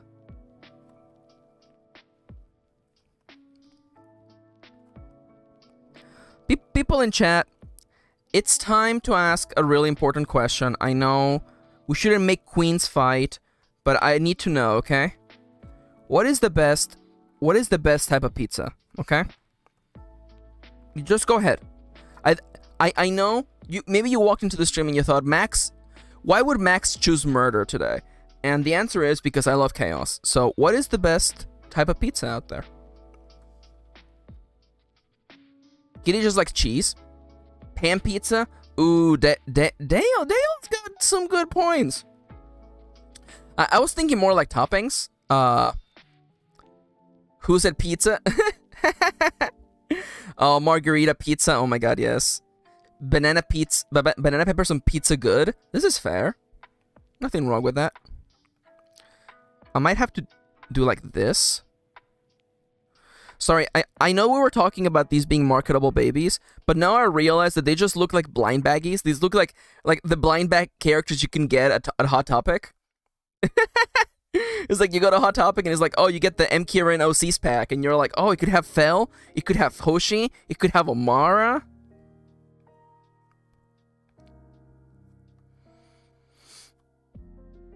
Oh, pesto mozzarella is so good though. Dale says, in terms of toppings, pizza lovers, margarita with jalapeno. Ooh, vegan pepperoni sounds good too, by the way. I have to say, honestly, I'm down for any kind of pizza. Okay, listen. I know some people out there are like, I don't like veggies on my pizza. I appreciate meat as much as the next person. But there's just something about like a nice veggies on pizza just feel so good. One of our local chains has like a pizza that has like basically all the veggies on it. It's got mushrooms, it's got like onions, it's got artichoke hearts, red onions, which are better than regular white onions, by the way. Like that pizza, there's zero meat on that pizza, right? But man, I love it. Oh my god, just like you bite into it and you bite into like a whole artichoke heart. That stuff is good. Yeah. Gluten-free pizza is also very good. I've had it. It's good. Chip says, I used to get a mashed potato pizza with jalapenos, and that was also great.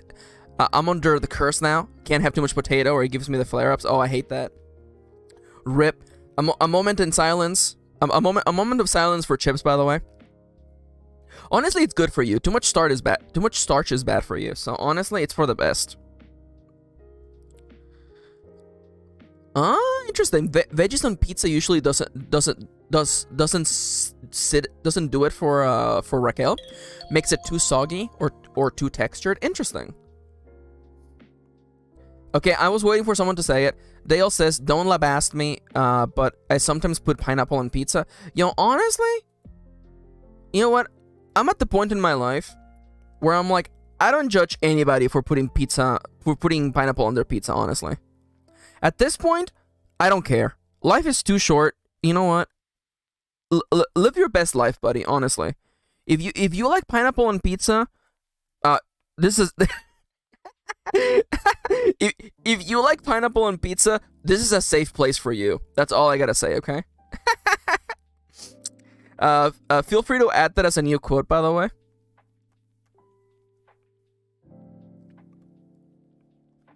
If you like to put pineapple on pizza, this is a safe space for you. God, this place is so silly. We're so silly here. We like to have fun here, okay? Definitely, I'm too Italian to not judge pineapple on pizza, sorry. That's completely fair. I mean, like, that's completely fair. Oh, absolutely. Yeah, okay, see, Kitty just said it, okay? Pineapples on pizza, completely safe. Turfs? Get the fuck out. No turfs allowed on this stream. I adore pineapple on pizza, says Marty. I know it's not for everyone, but for me, but more for me, I guess. You see, that's the thing, right? Like, I feel like, I don't want to say that some people have lost the plot, but I think that some people get so lost on, like, I don't like this thing, so it has to be a bad thing. And I'm like, dude, there can be things you don't like that are still good for someone else, you know what I'm saying?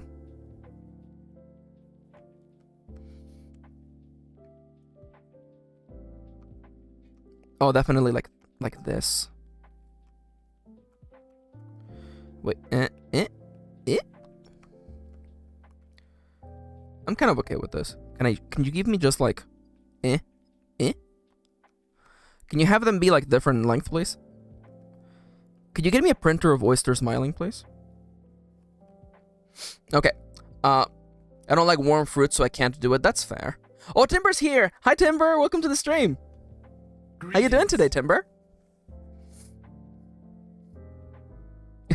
Raquel says, if we order pizza together, then we'll just have to get multiple pies. Oh no, more pizza. Oh, see, that's interesting. Marty says, I like my pizza cold too, so I suppose it fits better with the pineapple aspect. See, that's a really interesting point. I like that. Okay, question, okay? So, I don't want to say this is the most important question of all, okay? But I think, I don't want to say that it will make or break our friendship, but I have a belief, I have a theory that pizza tastes better after it's been sitting in the fridge for like a night. I feel the same way about pasta, like I feel like leftover pasta tastes better than pasta, fresh out of the oven or fresh out of the stove. Does anybody else like feel the same way about this? Because I feel like pizza, great. Pizza leftovers, it just hits different. You know what I'm saying? And I feel like with pasta, like you give it more time for like the sauce to like seep in. You know what I'm saying? Really depends on the pizza. Thicker dough styles, yes. Thin Italian, crust, no. Okay, that makes sense. Oh, you were drawing roses today? Oh, hell yeah, Timber. That's awesome. Hell yeah. Resting your hands for sure. Yeah, definitely. We take breaks very seriously here, so you're in good company. All right, so now that Amara is done, I'm actually gonna write the name already, by the way, before I forget.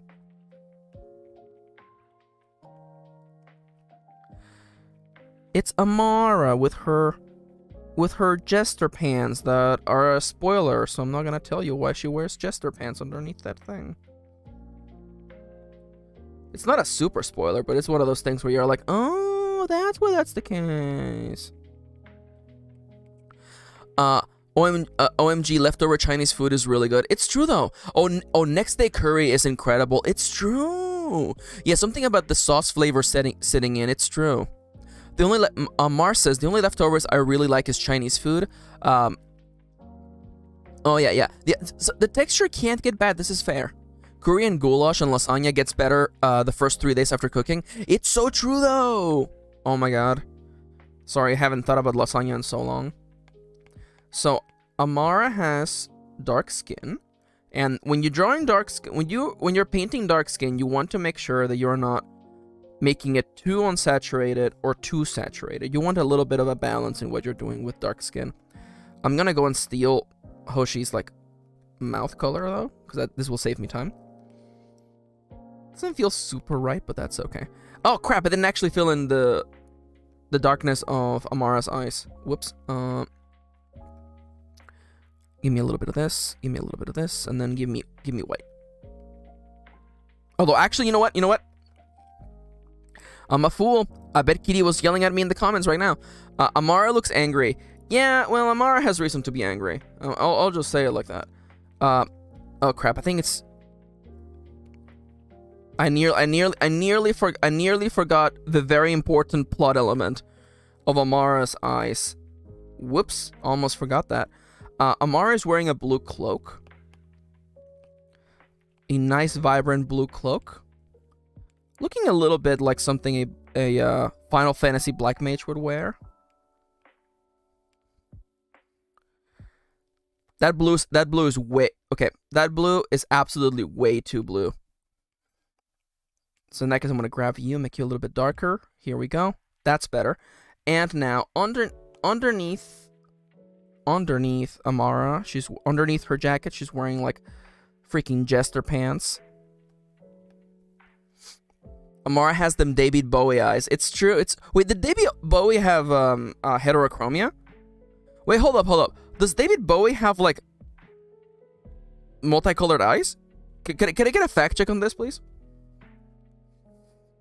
Now, Sodernia coming in with some tech. Sodernia says, I feel like part of the reason things get better after time is the flavors do more mingling, but I don't know. I'm not a cook. I'm not the cook in the house. That's fair, though. I feel like there's some theory behind that. The question is, did David Bowie have heterochromia? And Mars says, my brother has heterochromia. That's dope.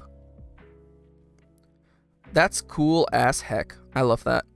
Now, can I use the same blue for Amara's hair color? I mean, it's not lore accurate, but I'll do it.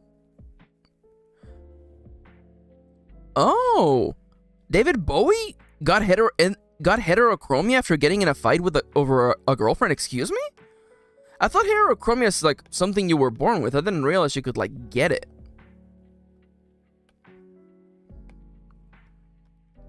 Oh, this looks so cute, actually. Oh my god. Okay, that actually looks really... Like, again, these definitely look like the little blind bag characters you can get for purchasing the MKirin gacha.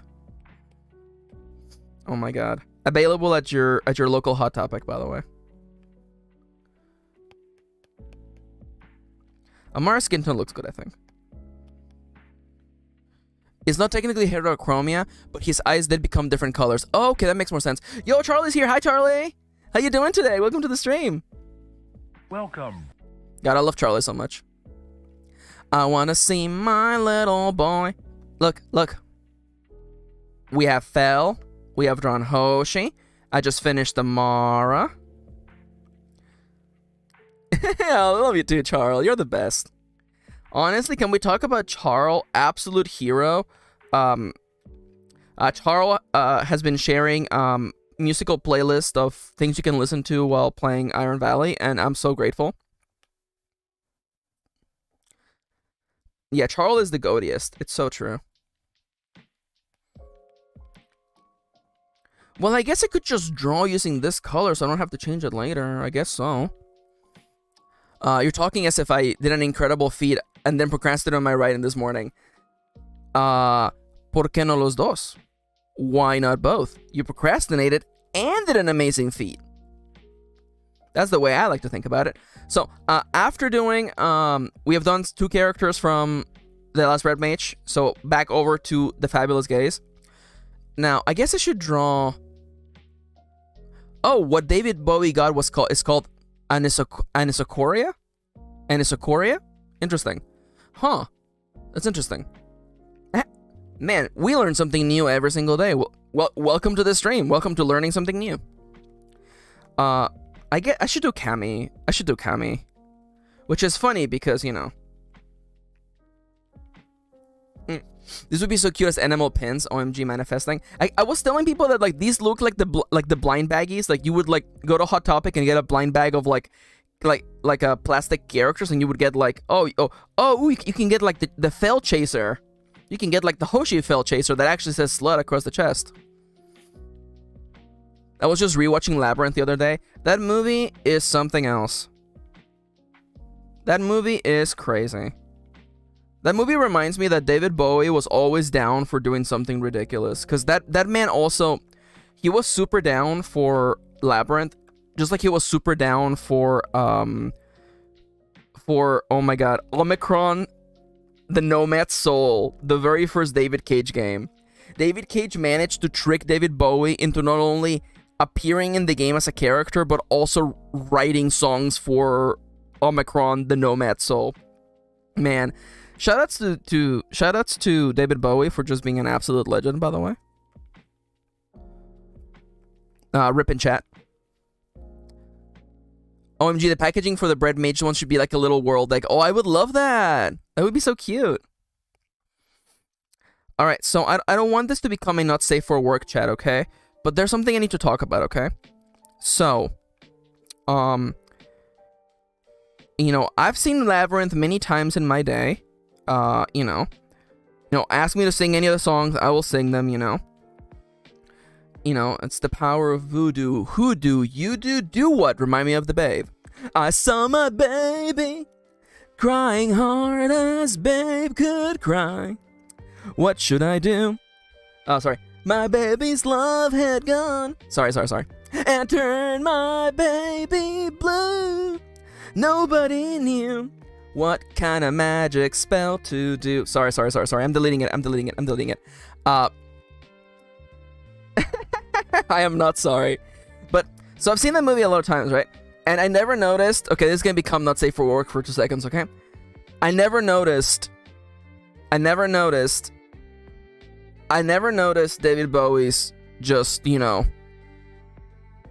crotch. I never noticed his crotch, okay? I never watched that movie thinking about David Bowie's crotch. And then the last couple of times I've seen it, that's the only thing I can think about. Every time he's on a scene, all I can do is look at his crotch. And I'm just like, y'all really, let this happen? Like, y'all really, let this happen?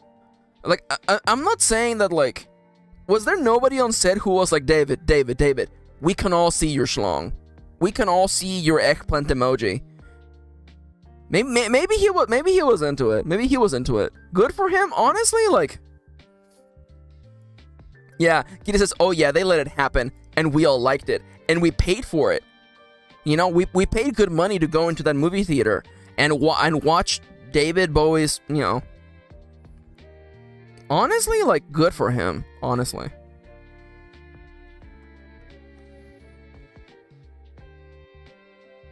Now, I'm not saying that from now on you will only think, every time he's on screen, you're gonna just look at his crotch, but, it's just the kind of things that you think about, after a while, it's like, wow, that thing really do be thinging in there.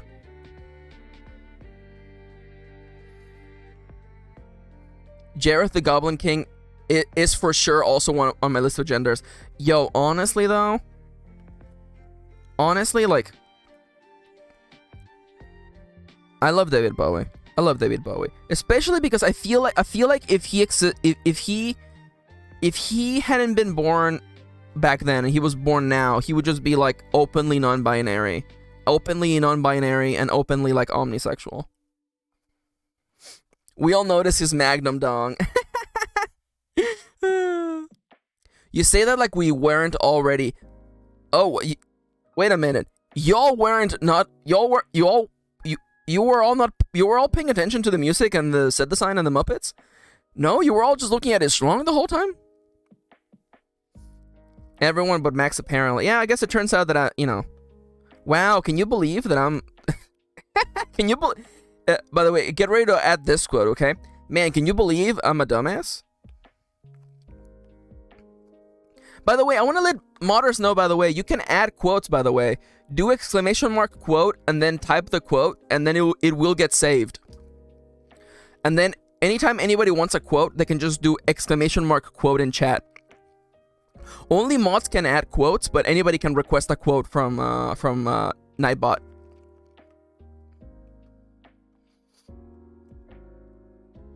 Because I know we have memes and things that happen on stream, and I'm like, we should we should make sure they last longer. Now, drawing Cammy so far has been really, really easy, but that's gonna change because I literally have to draw a pattern on their shirt. They will not get by without a pattern on their shirt. Now, what should Cammy's eyes be like? I legitimately don't think. No, this almost feels right, but. Oh, that almost feels... Okay, no, that feels right. Okay, so who's next? Okay, so one of the things on this... there's a hidden goal on the stream, by the way. Oh, you love the music in the background? Thank you. The music is by the amazing Lo-Fi Leah. Link in the description of this video. They're amazing. They're awesome. They release a new remix every 2 weeks. And they're incredible. They're also a VTuber. Thank you for the exclamation mark music, by the way. So who's next? Next is... So there's a hidden goal on the stream, by the way. Every time I get a donation, I will draw a character from a book that is unreleased, or a character that is not or or was from a project that I didn't finish, or from a role playing campaign. And the Bohemian actually donated, was very generous in donating earlier today. Wanted me to draw a character from this role playing game that we both know called Wraith the Oblivion. Of course, forever DM, I never actually played that character. So I ended up creating a character from a campaign that Kitty and I shared, called World of Questcraft. This is Nyx. Nyx doesn't have arms and is blind, but they are an ice-based assassin. And Kitty and Plague were able to recruit them into their party. Sorry, I became a gremlin there for a second. Let me just change back. There we go. But yeah, that's Nyx. Nyx is awesome. Oh, Amara came out so cute, though. I love Amara. And now it's time for, Kami. Listen, I know that oh, no, I love them. Oh, they're so cute. They're absolutely adorable. They're absolutely adorkable. I love them. I love them. Oh my god, yes. Gremlin Max behind the iPad is probably how customers at work see me when I'm behind the register. Oh my god. Hello? Yep. Hello, welcome. Yeah, welcome back to... I need a fake name for where Charles works. I need a fake name for where Charles works. What's a fake name? What's a fake name for a place people go to? Hello, welcome. No, that's a real place. I can't say that. People will think you actually work there. What's the name of a fake business? I mean, I guess... Okay. Hello, welcome to Valhalla. What can I get you to drink today, huh? Hey, handsome. What do you want to drink? I'll take your order now, handsome. Oh, yeah? Yeah, Oh, Charles gotta go. Oh, Charles has to go. No worries, Charles. Thank you for coming to the stream. I love you, and I hope you have a lovely day. Take care. Everybody, don't forget, Charles heading out, so don't forget to shoot them out of the can. I'm gonna shoot them out of the cannon. You wave the trans flag as Charles flies into the air, okay? All right. Bye-bye, Charles. I love you. Have a lovely day. Take care. Bye-bye. So long, Bowser.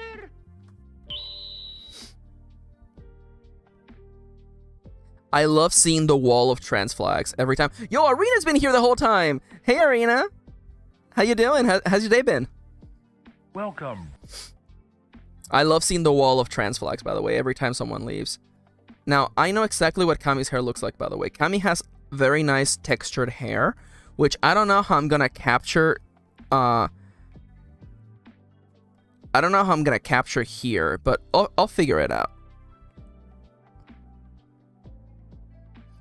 No, okay. I'm kind of doing a good job, I think. LOL. No, I just got here. I've been sleeping all day, not feeling great, but have been able. Yeah, you know what? Thankful that you've been able to sleep. Honestly, that's I'm happy that you're getting some rest, and welcome to the stream. I hope you have fun. No worries at all whatsoever. So Kami has like these like splits in the hair. You know what? I said I was giving you that preamble because I wasn't going to do them, but then I did, so I guess joke's on me. Okay, first and foremost, I can already tell the temperature's heating up. Let me just take off my cardigan. Okay. There we go.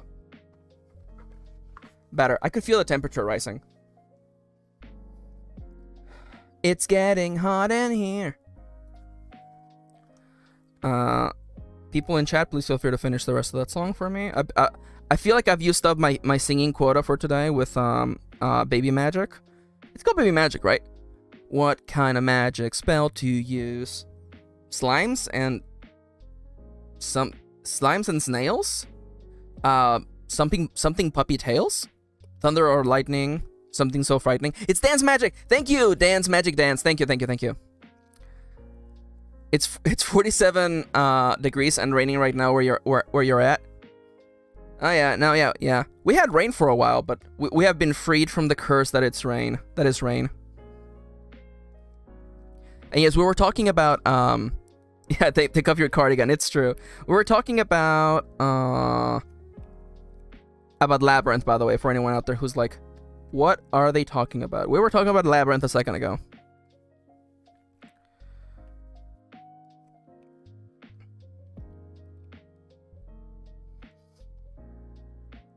That's halfway there, honestly.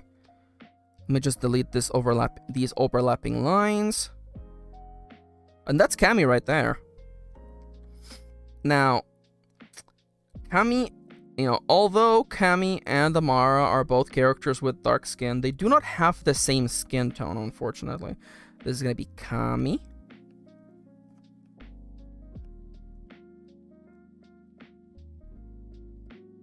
Oh, I love... In order to keep everything the same, like, height, I made the little eye so small. I love it. Yeah, we were, in fact, talking about David Bowie's crotch. It's true. Okay, I'm sorry that I didn't notice his crotch until, until later, okay? I'm sorry that I wasn't there on the ground... I wasn't there on ground zero at, get uninvert yourself, son. Okay, so now I'm gonna grab Amara's skin as a reference, but it's definitely, I feel like it's a little bit lighter. That feels about right. That feels about right. Ooh, I was about to say something that is a spoiler for another character. This is why it's good that I actually... Oh, YouTube censored Kitty because you're not allowed to talk about David Bowie's crotch? Yeah, only I am allowed to do so. It's true. You should have known better, Kitty. Now, unfortunately, again, Kami's hair is black, but how the hell do you show a character's hair is black without just making it completely pitch black? So I think dark brown will just have to do. And you know what? We'll use some nice, like, color congruency by using the same tone for Kami's hair, for Kami's shoes, I mean. I'm gonna grab Amara's cloak just to have a little bit of color consistency. I'm gonna use that for the jeans, since it is kind of a nice jean color. And now it's time for the part that I've been dreading, which is drawing the actual shirt. Give me like a nice muted green. No, yellow. I'm gonna do the... No, it is green. I'm gonna do the shirt that has lemons on it. This green is absolutely disgusting, by the way. This green is absolutely disgusting.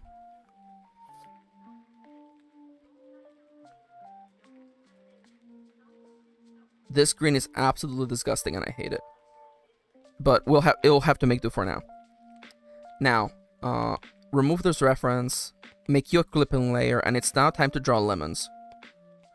Now, Max, you may be thinking, Max, why are you going through so much trouble for one character? Well, because you can't stop me. But also because Kami is known for wearing shirts with patterns.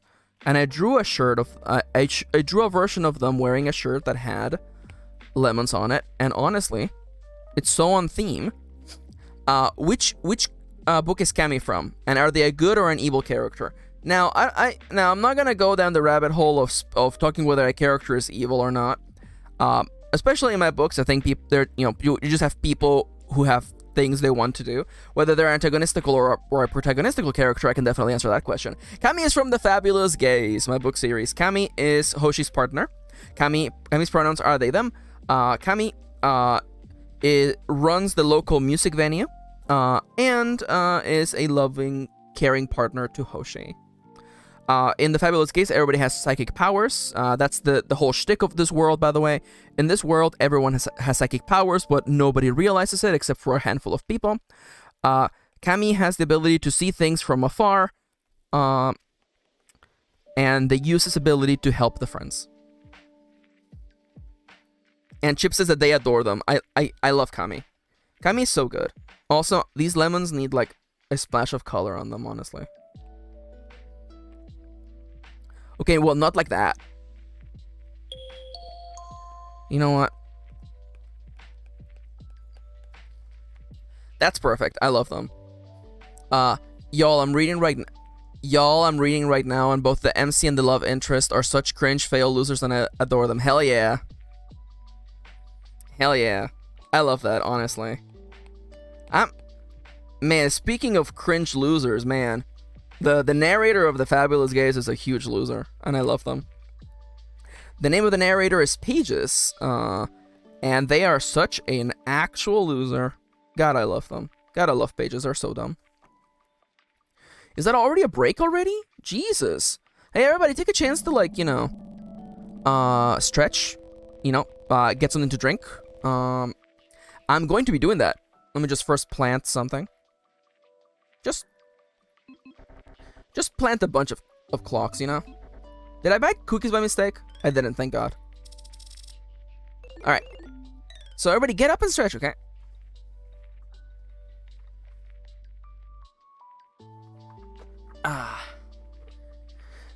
The time is 12:54. We have drawn 5 characters. That's... I feel like that's better. No. Is it better than when we did Pokemon? Probably not. These are so cute, though. Oh, no. I hate to hear that, Raquel. Well, nonetheless, it's good to still get some hydration, though, even if it triggers some heartburn. You know, hydration is very important. Who's next? Oh, and that's another... It's time for another character from Bread Mage. Let me just grab the line color. Straight from Hoshi's heart. Let me just stretch. Okay. So, what is the plan? So, the current plan is we have some more nice, easygoing streams coming up. We're gonna go back to the world of Nuzlocking tomorrow, which is gonna be very fun. People keep retweeting the RPG, and I'm losing my mind. People keep retweeting it.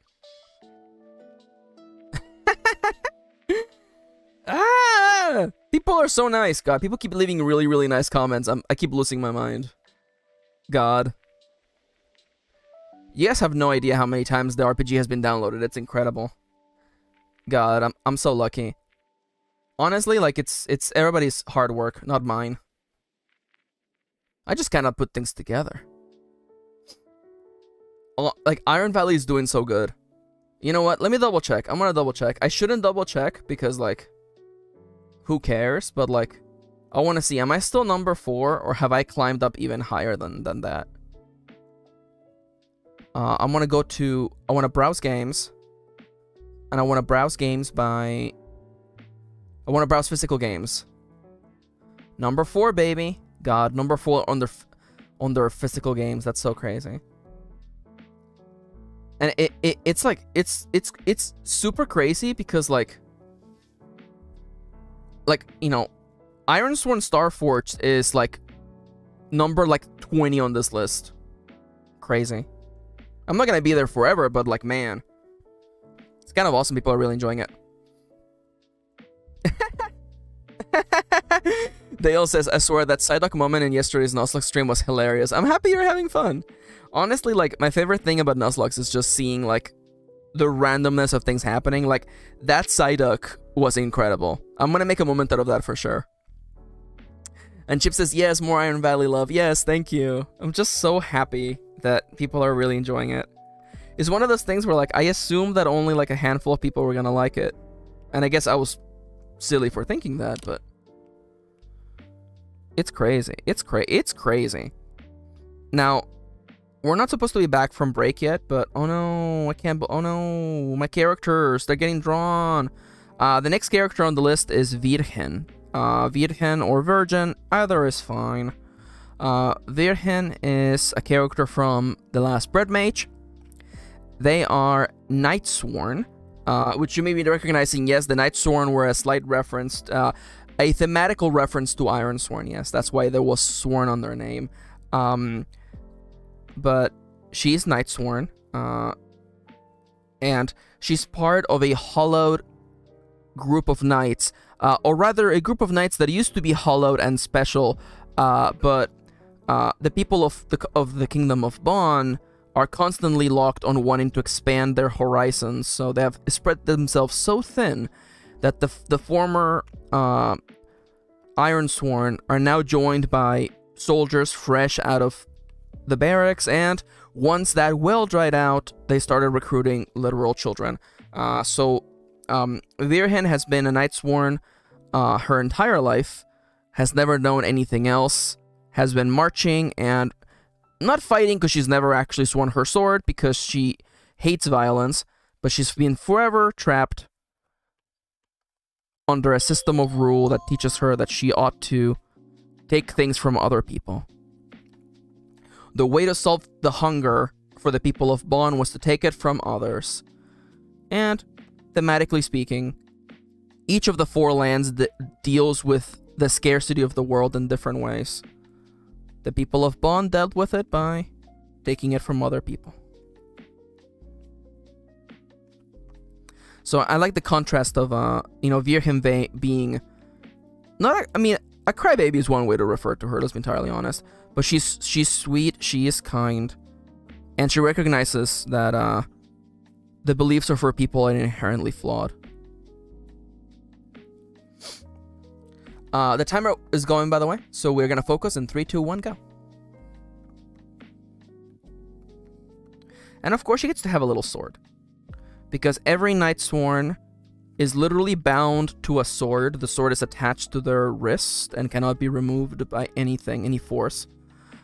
It is magically made, much like the binds on Dormy's face, by the way.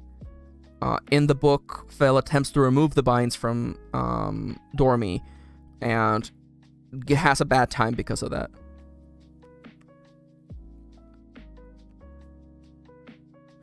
So, fun fact about the last bread match, okay? There was a section in the book that I cut, and it's a section explaining how Virgen takes off her clothes when she has literally a manacle with a sword attached to it. And if you care to know, the way that it works is that actually her clothes are all missing the right sleeve, and the right sleeve is actually basically like threaded. Like, if you look at the sleeve this way, it's actually threaded, and they actually put in that sleeve every single time they change their clothes. But that explanation was originally in the book, and even Kitty was like, Max, I don't feel like you have to explain this. And I'm like, you know what? You're right. This is too much explanation. I do want to say that watching your streams always inspires me to do creative work myself, be it writing or drawing. I'm really happy to hear that, Raquel. And I've been saying this since the start, but like I like the streams as a way for people to partake in some positive creative energies. And I know, and forgive me because I know we're gonna have this conversation again, but it's okay. Creative endeavors are often lonely ones. You're usually, it's just you and your head thinking of ideas. So it's good to be in a space where you can literally talk about your characters, your story ideas, converse with that. And the reason why I like that is because that's what we used to have in our writing classes. When Kitty and I used to take creative writing courses in college, that was the most fun part. It was just being able to have the space to actually sit down and talk. Also, I'm forgetting that across Virgen's chest. Oh my god, I forgot how. Okay, I have to describe how to actually the skeleton is supposed to look like. But there is in fact a skull across the chest of all Knightsworn, because that is a symbol of Bonn, if I remember correctly. I feel like it's supposed to be like this. It's hard to do with this line brush because it's actually way too thick, but nonetheless, going back to the previous point, it's just good to share in the creative energy, so I'm happy that, you're sitting here and enjoying the good vibes. It has been the spirit of my channel from the very beginning to give a place to people so they can be creative.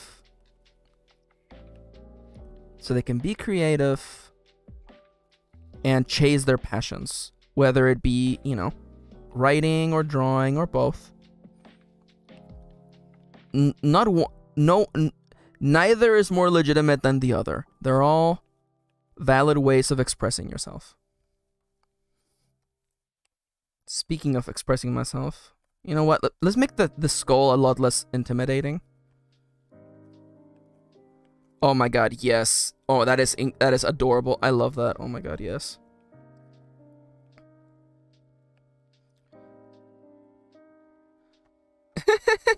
That skull came out so cute. I love it. I absolutely love it. The arm looks a little bit long, but that's okay. That's why I'm here instead of watching TV. Honestly, though, yeah. I haven't watched TV in so long. I mean, that's not to say Kirin and I don't watch things. We definitely do watch things together, but, man, I have not watched TV, in so long. Now, Virgen, that is the cutest skull doodle ever. Thank you, Mars. Thank you. Now, who is baby? Who is the biggest baby in the whole world? It is Virhen. Virhen is baby. But that's okay.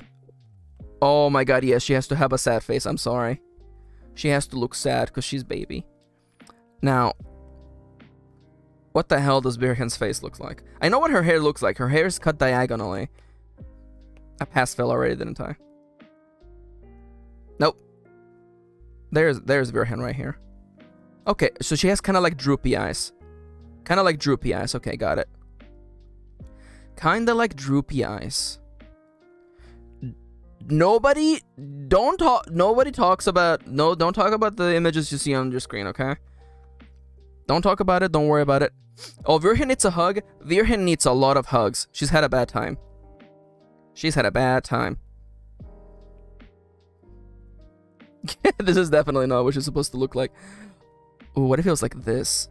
Oh, that's the one. That's the one.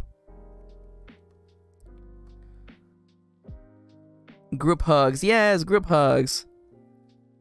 So big eyes because she's baby. And then we're going to do it like this. I said we're going to do it like this. And then we're going to literally leave her with a big ol' like eye shine in the center. We fill this up. I don't know if that's right, but we'll figure it out. We'll figure it out. Now, can you do me a favor and like copy this? Copy and paste it, buddy.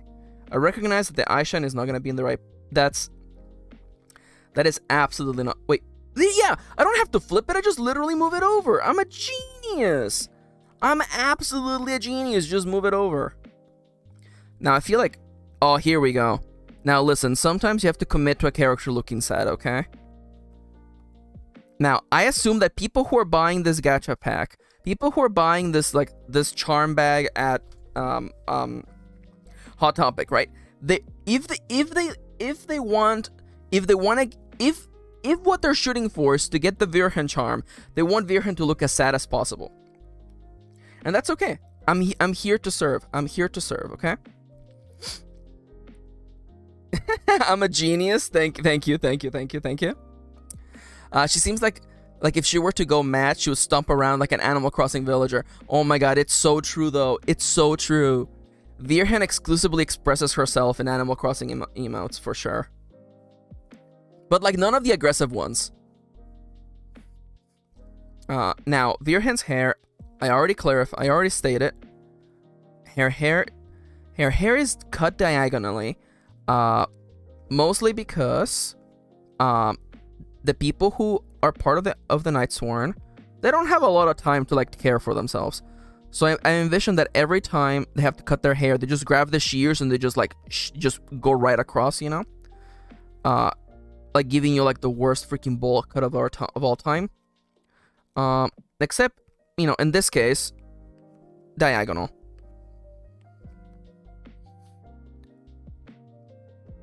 And other than that, her hair is relatively short to her scalp.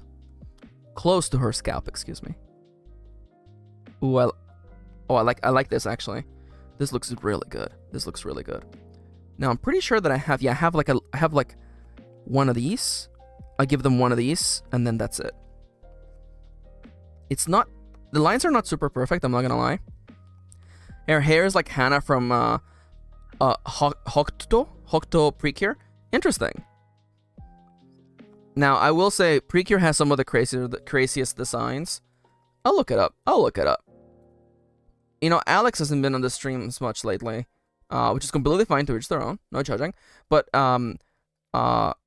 his job was making me Google things, so I like that Dale is like kind of complementing that role. Okay, so who's Hannah? Oh, I see. Oh, she's cute. She's also baby. Why are there so many photos of her next to a baby? Does she have a baby? Or is that just someone's like yo, Siska's here! Hi Siska, welcome to the stream. I like that I have that button specifically for Siska, by the way. Oh, hey dead man, welcome to the stream. If this is your first time, hi there, the name is Max. My pronouns are they, them. Please take a chance to read the rules in the description of this video, please, okay? And, we're here to do good vibes and draw and talk about my characters. Oh, the baby is Hannah's baby from the future. Oh my god. Thank you. I don't know why that doesn't surprise me. Also, Siska, I saw your post on the Discord, by the way. You fixed your bike? And you were going exceedingly fast? That's good to hear. We're drawing my OCs today. We've drawn quite a few OCs. Oh, this is adorable. Oh, this is adorable. I am Speed Max. Oh, you just discovered this today. Awesome. Hell yeah. Welcome to the stream. This is a nice cozy place. We like to chat. I like to interact with chat, ask questions and stuff. So if that is your speed, then welcome in. Alright, so this is Virhen. She's from my book, The Last Bread Mage. Exclamation mark books, by the way, if anybody wants to check that out. Make you a reference layer. We're gonna crack you open. Now, oh, I forgot to do the name. Everybody stop. Also, just sub today. Yo, thank you for subbing. Thank you for subbing, Dead Man. Welcome to the stream. By the way, do you have another name you would rather I call you by the way? I like to ask people because, sometimes you make a username when you're like, 10 years old and time passes and you don't usually like to go by that name.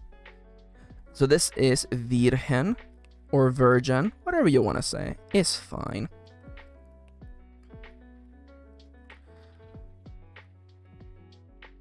Virgen.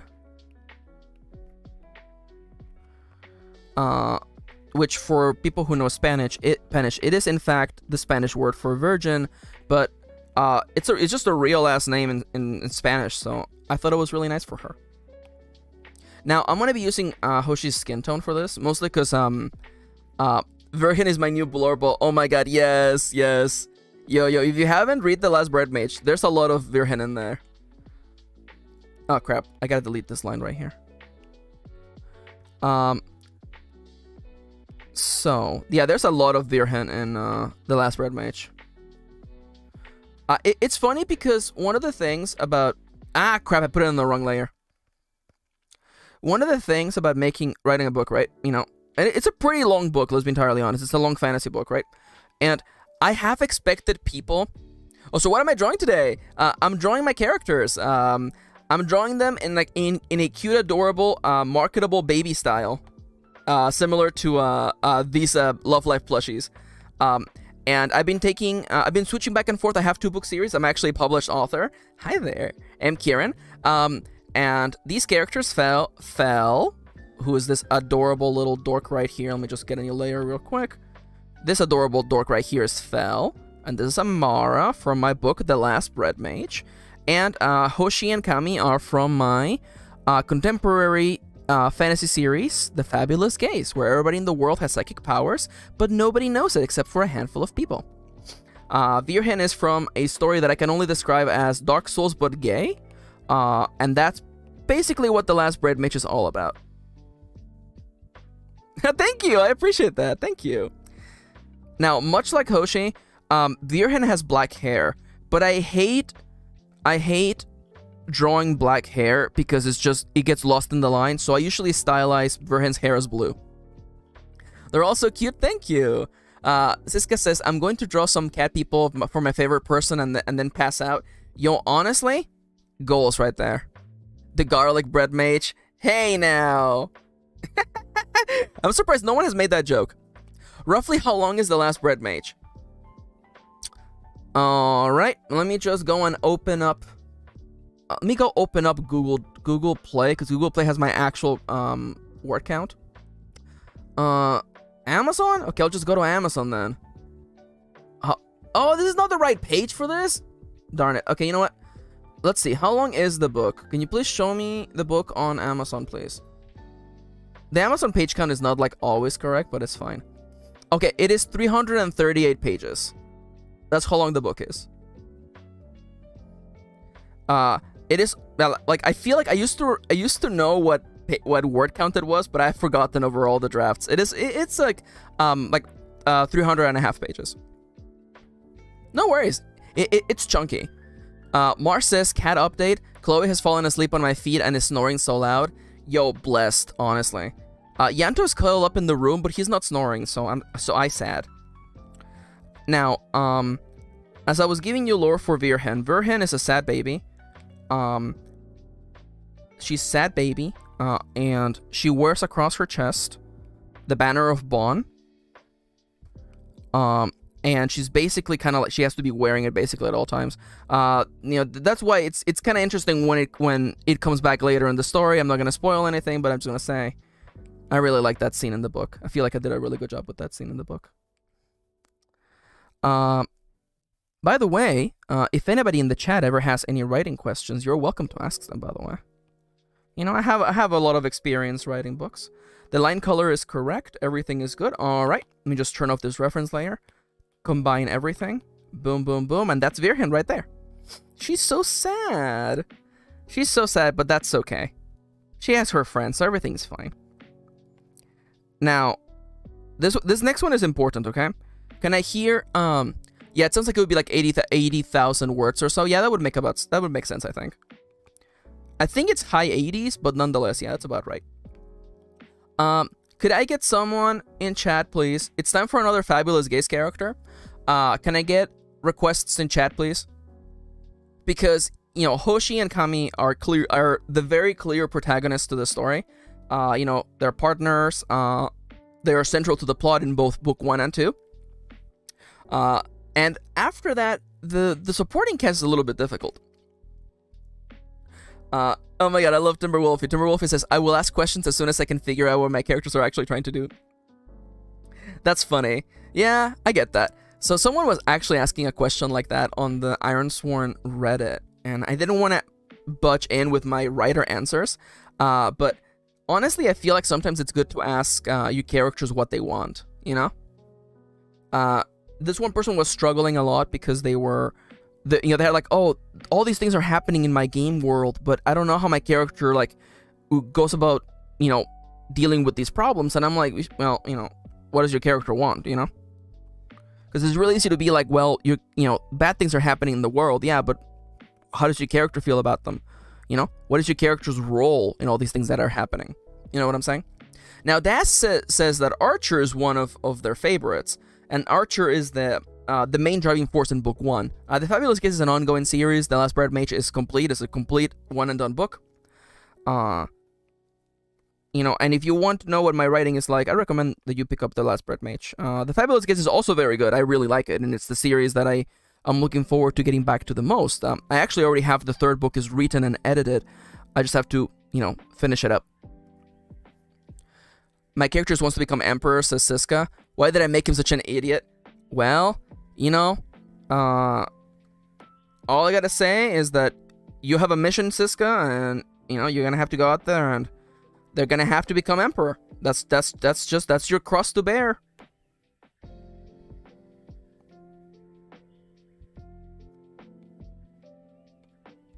Now, I keep seeing how... Oh, no! Excuse me, Your Honor?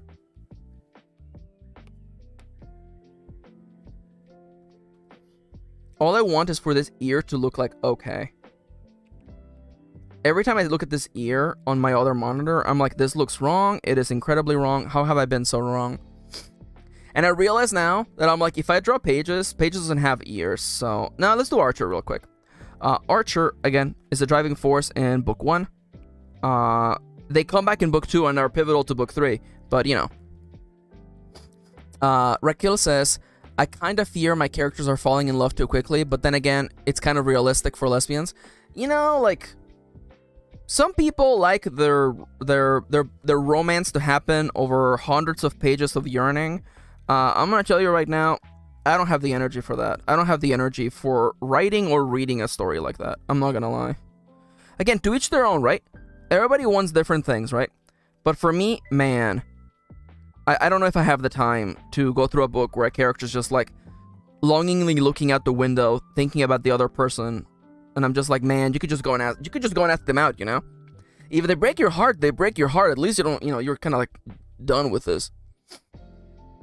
See, now Siska makes a good point here. Aren't lesbians infamously bad at figuring out they're in love? This is also a good point. Now, we're not gonna fall into the pitfall of assuming there's there's laws. You know, some lesbians are good at it, some lesbians are bad at it, but there's definitely two archetypes, I guess, if you wanted to describe it that way.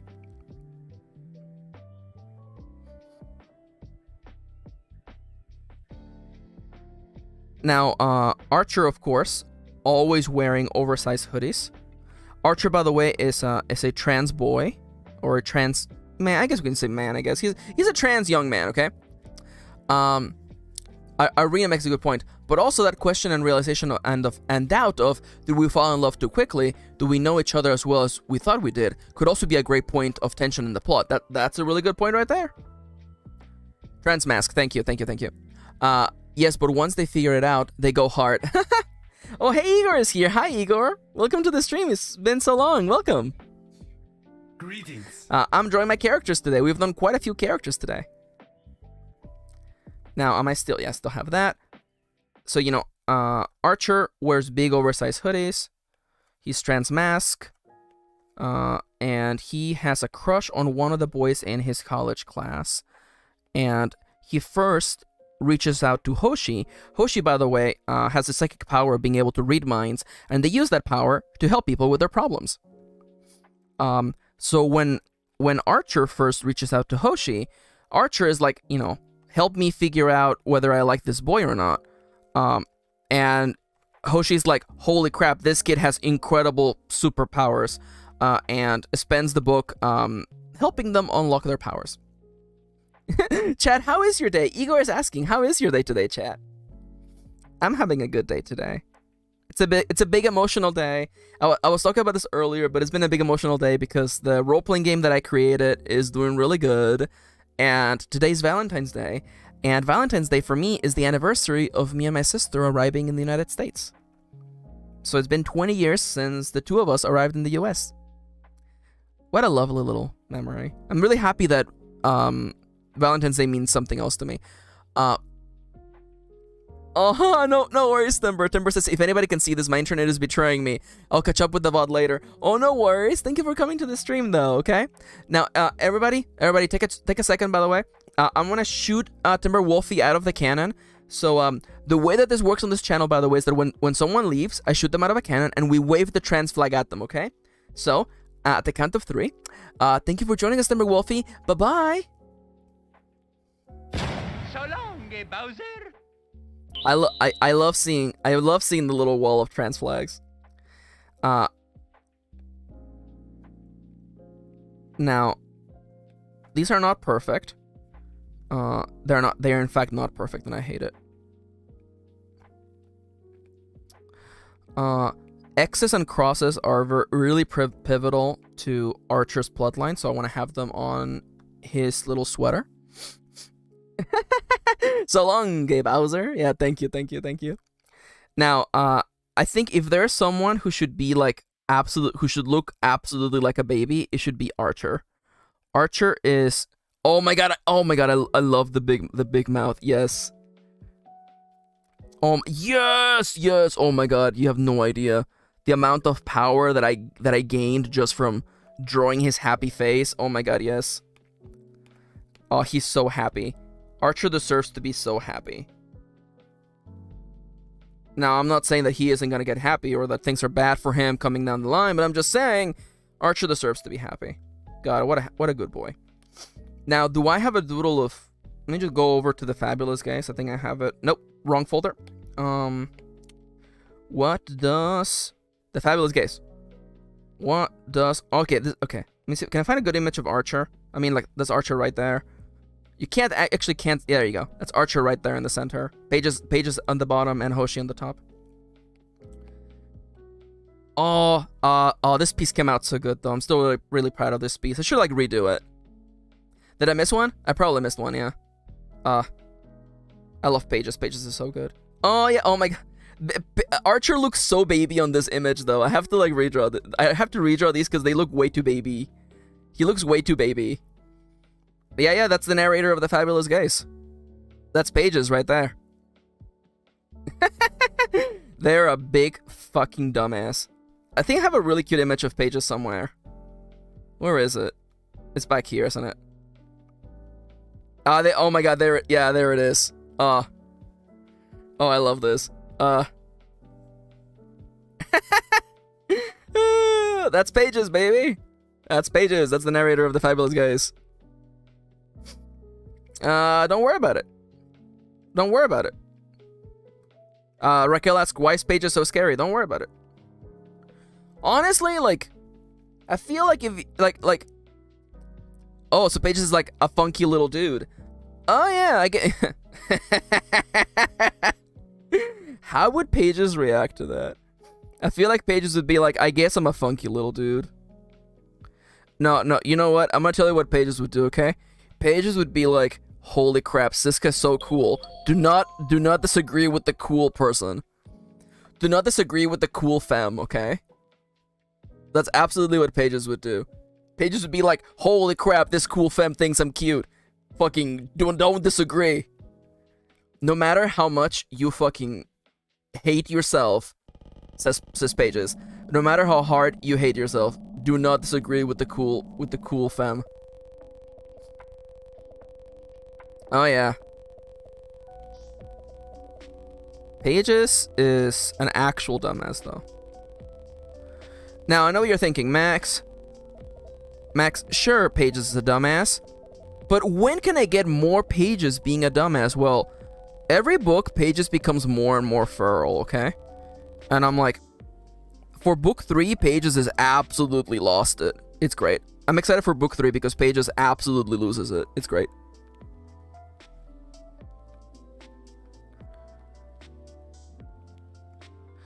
I'm not super happy with these, but Arch's hair is supposed to get covered by his eyes. Sorry, his eyes are supposed to get covered by his hair. Anyway, we're supposed to be on break, by the way. People get up and drink some water, okay? Be good. Don't be bad like me, okay? I'm gonna get up. I'm gonna just plant something. How much do I have left on winter? I have okay. What takes 6 weeks? I just want something that takes a long time so I don't have to plant it. Nothing takes 6 weeks, huh? Mountains takes 5 weeks. You know what? Snowman it is. It is. Chips, can you do me a favor? You know, I was too afraid of asking, so I'm gonna ask now while I'm on break. Could you please define the word scrungly for me? Mostly because I'm up and I'm stretching, so I can't Google that. Could you please define scrungly? Or anyone else is allowed to welcome in and define scrungly for me, because I don't know what it means. And instead of just laughing and looking it up later, I'm just gonna ask. Mars says, "Scrung is such a good word. I use it all the time." Now I'm feeling FOMO. I'm like, should I have been using scrung all the time? You know, it's like words like it's like words, you know, like baby girl. Like now I use baby girl all the time. Scrungly is like scrunkly.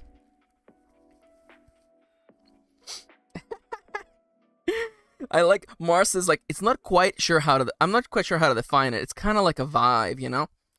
It's like blurbo, but a different vibe. Well, isn't baby girl like a blurbo, but also a different vibe? Honestly, I like the idea that we have come up with so many words to just describe why we like characters, by the way. It's like, why do you love that character? Well, that character's a vibe, you know?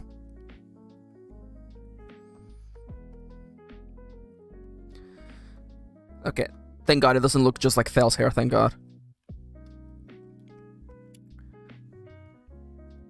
I'm always self-conscious of, like, all my characters looking the same. Even though, like, you know, the people who read the books are gonna picture them differently, so, like, I'm worrying over nothing, basically. Also known as my life 24/7. Anyone else here just worrying about things that are never gonna happen, or just me? Also known as having anxiety, by the way. Baby girl is a middle-aged man with trauma. See, I've heard.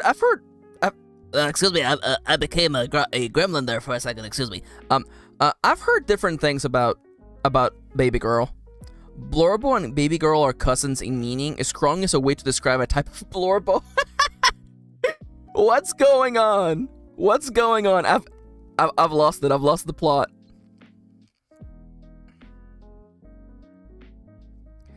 Okay. All right. You guys have done it. Oh, by the way, I love Sodernia raising their hand, by the way. Okay, that's it. Okay. Blorbo meaning. Okay, I want to find the... Oh, this is the Wikidictionary. The Wikipedia dictionary, okay? In December of 2021, a post by a Tumblr user complaining about enthusiastic reblogs and blah, blah, blah, blah, blah, blah. Bitches be like, previous tags OMG on my post, and I check out their blah, blah, blah, blah, blah.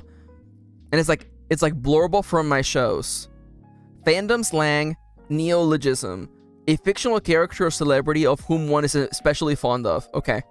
Okay. Blorbo. Okay, now, I'm gonna look up Skrunkly. By the way, Skrunkly, that's the name of a Pokemon, by the way. It's See, the first thing I type with Skrunkly, it's like Skrunkly meaning. Okay, what does this mean? It also wants me to, like, Skrunkly meaning on TikTok? Skrunkly is just a character you care deeply for, someone you find cute in a funny way, especially when they're little or funky looking. Just skrunkly. Oh, this is great. I love this. It's just a vibe. Honestly, I'm here for that. Honestly, I'm not even mad. All that needs to know is that it is affectionate. Honestly, you're correct. See, I feel like I was in the wrong here for trying to confine Blorbo to just a mere definition. I was in the wrong here. I will be making a YouTube apology video. You know what? I'll be making it now. Hello, everyone. Welcome to my YouTube apology video. Oh, crap. The old chat's still there. Okay, just don't look at the chat on the side, okay? I would like to make a formal apology. I'm really sorry. I had no idea what I was talking about when it came to Blorbos and Skrunklies and baby girls. I was in no place to want to define them, to contain them within a definition, a handful of words created by us mere humans. It was wrong, uncalled for, unacceptable, and I promise that I will try my best to improve from now on. A big apologies to all Blorbos out there, Blorbo lovers, Blorbo enjoyers. I'm really sorry. I'll try to do my best. Thank you. All right. You know, you have to get one of those in every stream. You know what I'm saying? You know, some VTubers, some YouTubers, you know, they are afraid of making an apology. You know what I'm saying? You know, they're so afraid of making the apology that they have to make sure they have the right, you know, partnership ad ready for it. And honestly, here on this channel, we just apologize. If we mess up, we apologize, okay? Mars in the chat wants to know who is everyone's favorite Blorbo, like your number one Blorbo above all others. Like I feel like I need Kitty to like pick my Blorbo for me, because like if you ask me, like at point blank, I'm like, do I even have a Blorbo? But I'm sure if Kitty was on the screen, she'd be like, oh my god, Max, this is your Blorbo. Actually, I already know what she's gonna say. Now, I don't know if this is my favorite Blorbo of all time. Okay? Let me look her up. Ronnie is our Blorbo, right? Oh, I do love Ronnie. I think Rico Love Live is my favorite Blorbo who isn't an OC. Oh my god, Chips, I forgot that you're a Love Live fan. Oh my god. Chips, okay, you might hate me for this. Yo, Moontomes is here! I love Moontomes! Hi, Moontomes, welcome to the stream, I love you. Alright, so I have to come clean, okay? So, I was saying that I don't have a Blorbo, but I realize now that I do in fact have a Blorbo, and my Blorbo is Kasumine from, Love Life. I love Kasumine from, Love Life, Nijigaku. I love her because she's my favorite type of character in a story. It's a character who is absolutely dumb as hell, but also they're constantly working to advance the plot and move it forward. Honestly, like one of the things I hate in idol anime is where you have a character who does not want to advance the plot. A character who's like sitting in a corner going, "Oh no, maybe I'm not destined to be an idol." And I hate characters like that because they don't move the plot. For an example of this, look up the anime 22/7. The main character in that anime is given the chance to become an actual idol, and they spend like 9 episodes being like, I don't know if I'm allowed to be an idol. I don't know if I wanted to. Is it even fun? And I'm just like, do you know what anime you're in? Anyways, I like Kasumi. Kasumi is absolutely ridiculous. Some people have described her as Daffy Duck, which honestly, I don't even think that's a problem. Honestly, if anything, I believe that just shows the power of Kasumi. So she's definitely my Blorbo. If I had to pick a Blorbo, it's definitely her.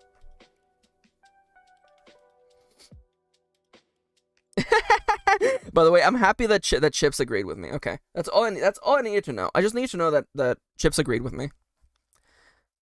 She is ridiculous. Affection. Yeah, I love her. I love her. I love when you have a ridiculous character who constantly draws the plot closer to them. Like I just love Kasumi because whenever she's on screen, something fun is happening. Oh, Yohane is very good. I love Yohane. Yohane is very good. Maki from Jujutsu Kaisen. I should watch that. I should watch Jujutsu Kaisen. Kirin, by the way, Kirin, we're back to watching anime. I may or may not be thinking of writing a silly book coming soon, so I'm already preparing for it. We're currently watching Kaguya-sama's Love is War, because we really liked watching the first episode a while back, so we're catching up on that. So that's what we're watching right now. Kaguya-sama Love is War is absolutely a ridiculously stupid show. Takumi Fujiwara. Is that also for from Initial D? Hell yeah. I should watch Initial D. Yeah, it's gonna be a really silly book. It's gonna be my book about the dungeon mimic who makes minimum wage. Oh, Daryl says that Archer's hair. Oh, sorry, it's Daz. I'm so sorry. I keep seeing your icon, your username. Daz says that Archer's hair looks like yours. Yeah, Archer has kind of like hair like this. It does grow over the course of the series, which is funny, but.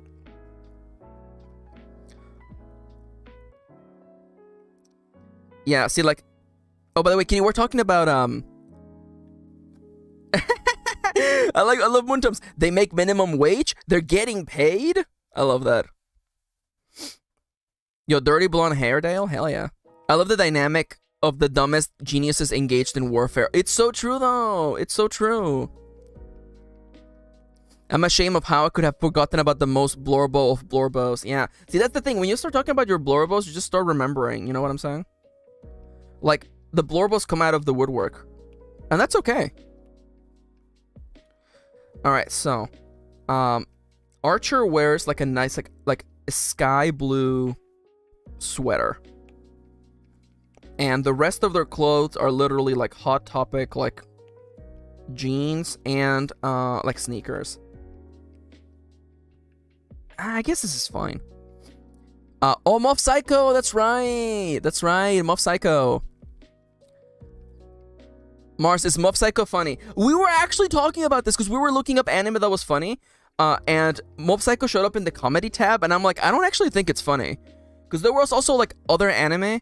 Like, there was, like Dragon Ball Z was on it, and I'm like, I don't think Dragon Ball is funny. I've watched Dragon Ball Z. I don't think it's funny. Like, no offense to all the Dragon Ball Z lovers out there, but I don't think it's funny. I wouldn't call it a comedy, but it is funny. Okay. Raquel says I couldn't get into Mob Psycho. Could you elaborate? I definitely, you know, I love getting different opinions, but I would like to see maybe a little bit of more of a feeling as to why they didn't connect with you. Oh, he looks adorable though. He looks adorable. I will color the lines though in the chest. Normally I don't, but I will this time. Oh, by the way, Kitty, I was telling Chips in the chat that my Blorbo, because I was like, I don't have a Blorbo. And then I realized that I do have a Blorbo. It's Kasumi from Love Live. I love her. She's so stupid. I just love the fact that she's constantly getting in trouble for Oh, Cuckoo? I like Cuckoo. I don't know if Cuckoo... Again, like, you know, after season 2, I don't know if Cuckoo's my Blorbo, because I feel like they took Cuckoo in a different direction. They made her entire plot about her having some sort of weird relationship, maybe gay thing with Sumire. And I feel like that took away from Cuckoo time. But Cuckoo's good too. I like Cuckoo. Okay, so Raquel says, I don't think I vibe with the most absurd parts. Yeah, I definitely see that. Like, if you weren't down for that, then definitely that wouldn't vibe with you for sure. Oh yeah, Daya and Yo are very good. Yeah, Yo is so good. So that's Archer. Let me just. We have 20 minutes left. Holy crap! Time does fly when you're having fun. You can get out of there. I wanted to fill this entire page. I mean, we're like, actually, we're kind of getting there. Oh my god, these definitely. Yeah, I like Ruby. Ruby's cute too, yeah. I wish she wasn't so baby, but Ruby's very good.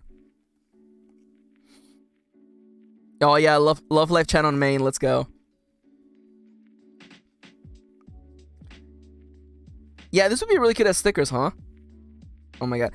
It's funny because I also, like, if you look at their faces, they look like they have, like, Mii Maker faces. Like, you're making, like, Mii's on, like, on Nintendo, on the Wii.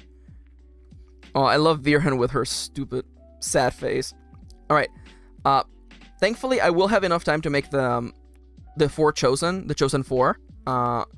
Which means I have just enough time to make, Dormy from the last Bread Mage.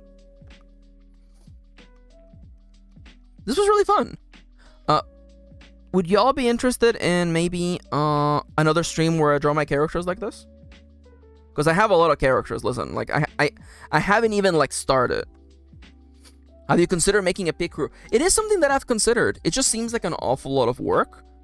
And like the thing that gets me about spending so much time doing a lot of work like that is that like who is ultimately benefiting, and like the person who ultimately benefits is the P-Crew website, you know, because they're definitely making a lot of money from advertising. So it's one of those things where I'm like, I wish that I could like make a P-Crew without, you know, just like it's just like, you know, just ads for days, and then like you get people who just like use P-Crews without like ever sourcing, or like I still see people nowadays. You can use Rempi or something interesting, but like I've seen so many people who still have their P-Crew as like their brand or like their avatar with no referencing and everything like that, and that always bothers me. Raquel says, I love drawing streams, but I only read some of the old books. Oh yeah. No, yeah, we're getting back to those. We're getting back to those, yeah. You know, on the next chopping block, Rempi's for making visual novels. Wait, can you use Rempi for doing character creators? It's a lot of work, but I mean that might be fun enough. Yeah. People have read my older works. Yeah, you know, I get comments on Tumblr mostly. People are like, you know, like, when are you gonna visit your old books? And I'm like, I want to. It will happen. The order in which they happen matters too, right? You know, we have. It was Raven's Gem, then Justine's Blood, then A Secret Named Sophie. Ooh, hell yeah! I didn't know that. I didn't know you could use Rempi for that. That's awesome. I might have to give that a try. You know, so like the first book that I'm gonna go back to Raven's Gem. I'm gonna Christ in Masks of Glass. Oh my god, yes. Oh my god, how dare you! I should re-release Masks of Glass. I really should. Yeah, no, it's funny because Masks of Glass. Yeah, no, like I'm gonna go back to those and revisit all those. You were just thinking about Masks of Glass the other day? Oh my god. Alright, I'm gonna hit you with the deepest lore, okay? You ready? Masks of Glass was part of a larger setting that I had created. Masks of Glass is part of this huge freaking... Oh yeah, 400... Yeah, I should bring that book back. I can bring that book back, I think. Yeah. It's just like all those books are so old. The files are in here somewhere, I just don't know where they are. But like, yeah, like Masks of Glass was part of this other setting that I was working on. Aww. Mara says, not gonna lie, Raven's Gem pops up in my head every now and then. That's the first book that I want to get back to. I already know what I'm gonna do with it. I already know exactly what I would do with it. It's just a matter of time, you know? Like, I want to release a small book before I work on something big. That's why I want to work on this small, silly story that I'm going to be writing probably starting this month, probably. So, you know, that's part of the rub. But definitely, you know, I'm going to get back to Raven's Gem. I know exactly what I'm going to do. I have musical playlists that I've been listening to for years, wanting to get back to the story. It's just, you know, time, you know, just things come up, you know? Okay, cat people have been sent me, okay, cat people have been sent. Have a good time. Good evening, y'all. No worries, Siska. Thank you for joining us. I hope you have a lovely night. And by the way, everyone, you know the drill now. As we all wave bye to Siska, don't forget to wave the trans flag. Goodbye, Siska. Thank you for joining us. I love you. It's always lovely to see you. And I'm gonna shoot you into the cannon now. Bye-bye. So long, Bowser. So long, Siska. Bye, Siska. I love you. What the hell does Dormy wear? Oh, yeah. Yeah, Dormy hardly even wears anything. Yeah, because Dormy has been stuck in a prison for a long time. So Dormy, unfortunately... Okay, so I know that... crap, I just realized lore-wise... crap, okay. Lore-wise, Dormy's hands are actually bound. So we're gonna do it like this, okay? We're gonna do it like this, okay? Because, yeah, lore-wise, as it happens in the story, the party finds Dormy inside of the most awful prison that the Night Sworn ever created. And you learn that Dormy was a thief. Up to no good. And because of that, Dormy has been blinded and bound using strange magical devices, which may or may not have been of red mage origin. Which is half the reason why... which is the reason why Fel is physically unable to remove them. That doesn't look as good as I would have liked, but that's okay. That's life. That actually doesn't look as good as I would like. Let me see. But yeah, no, I really do want to go back to all those books. Like it's in the plan. It's on the books. It's going to happen. It's just a matter of time. And I don't mean that as like it's a matter of me to find time, but I mean it's inevitable. I know what I want to do with Justine's blood. I know what I want to do with Sophie. These things will happen. It won't be today. It won't be tomorrow, but it will happen. And I hope that that's an amount of... Oh, yeah. No, yes. So, Sophie's, again, there are places that I wanted to go to with Sophie. I assure you Sophie will return. I love when you flip the canvas and the other characters go flying. Oh, yeah. Yeah. Oh, they're so cute. They're so cute. Aw. Well, thank you, Raquel. I really appreciate that. Let's just say that I've gotten some anonymous asks that have been a lot less kind, so I appreciate you being very patient with me. Again, I'm not particularly sure what people like that think they're going to achieve by being mean to me, but I also understand their frustration.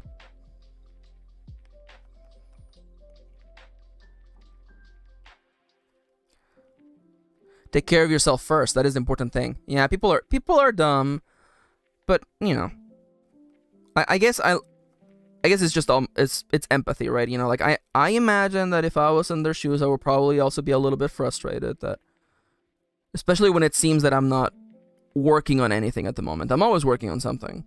That's the one thing that is really hard to relay.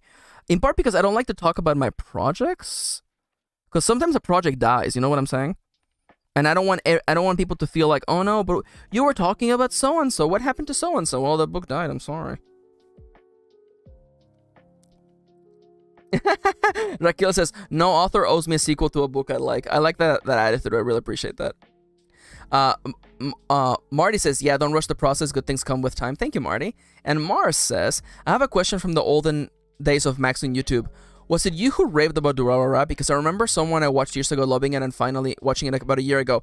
So I liked Durarara, but it was actually Kitty who really liked Durarara. She made me watch it. I enjoyed it. I enjoyed Durarara. I don't know if it was me. I don't think I was raving. Is the project really dead or is it just in deep hibernation? This is a fair point. This is a fair point. Is a project really dead? I guess the answer is not really. Books come back. Books find their way. Find a way. You know, like this story about a mimic has just been sitting in the back of my mind forever, and I'm finally gonna be able to give it form. Oh, Dormy, your hair's a fucking mess, Dormy. I know you've been in a prison for like how many long, but at the same time, like, buddy.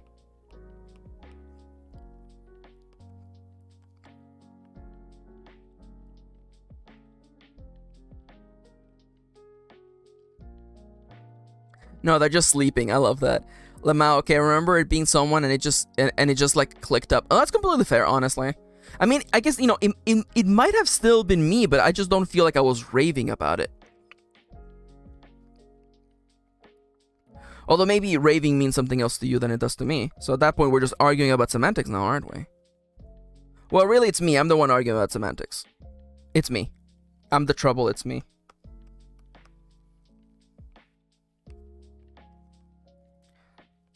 There we go. We never did finish the second season, though. Yeah, the second season has troubles. There are things in there that I'm just like... So I guess we can talk about this now, right? Because I love anime. Anime has been a key part to my creative process forever. I find a lot of motivation in anime. But also, I just wish anime didn't have so many things.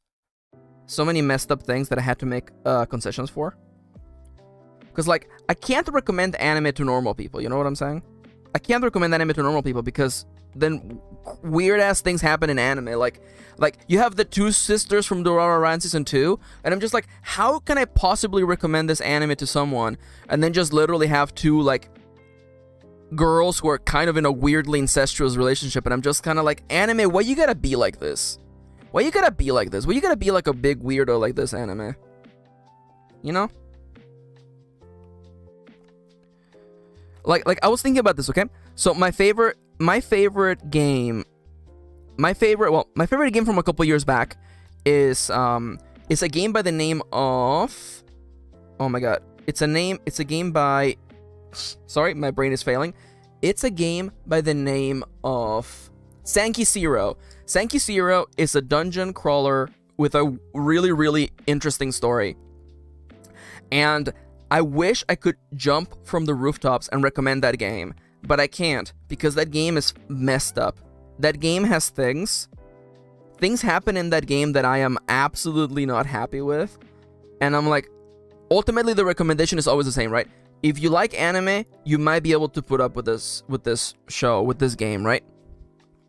Like, Sankey Zero could literally be a classic. Sankey Zero is so close to being actually a classic, but unfortunately, it has so much anime stuff in it. You just can't get away from it, you know? And the worst part is that, like, the English version of Sankey Zero got censored, right? Because there was messed up stuff in that game. I'm talking, like, messed up stuff in that game. I'm talking, like, you know, you may or may not be able to have a relationship with a child. And that got censored out, right? And gamers were out there, gamers in the West were like angry. They're like, why would you censor the game? You're ruining the creator's like vision. And I'm just sitting there like, do you even know what you're talking? Like, I unfollowed so many people. I'm gonna tell you right now, there were a few because I was working on VNs at the time. There was a few virtual novel developers who I super unfollowed when I heard them complaining about the censorship, and I'm just like, what the fuck are you talking about? Do you know what stuff was in the game? Do you know what was in the game? It's messed up, man. That shit's bad. This is not freedom of speech, man. This is like messed up shit.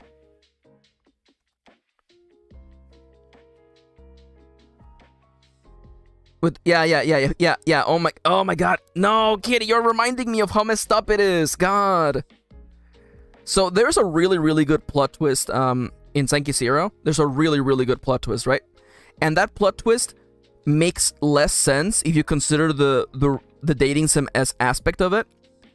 I'll just tell you that like the dating sim aspect makes no sense if you consider the plot twist, and I'm just kind of like, God. Right? How can I recommend Senki Zero? It goes on sale on Steam all the time. I love that game. Kitty and I were almost gonna 100% that game. It's just really fun, and it has a really good story.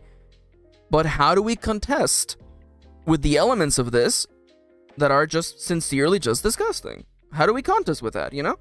How do we come to terms with that? And I feel like at the end of the day, like, the answer is I don't talk about it. I don't talk about it because I don't feel like I need to give this game advertising. It's the best dungeon crawling game I've ever played. But also, it's kind of messed up. It's kind of messed up. And again, the English version took all of that stuff out. And honestly, I feel like the English version could have used with more censorship.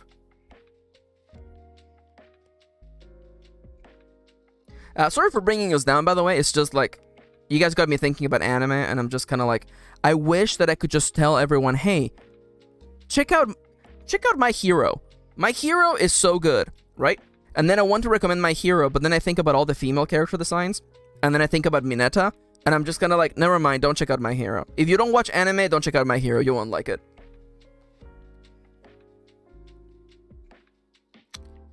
Is that color right? I don't feel like that color is right.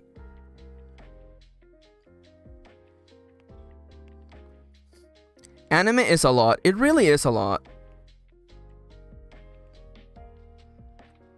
No, but then if I make it lighter, then it doesn't work no more. It should look like a lock. That's kind of halfway there. What? Excuse me? It's 1:56. Holy crap. It's almost time for me to get out of here. I'm gonna turn into a pumpkin soon. Let me turn this off. And now, let's see. Can I make a cute little illustration of all the characters we drew today? Let's see.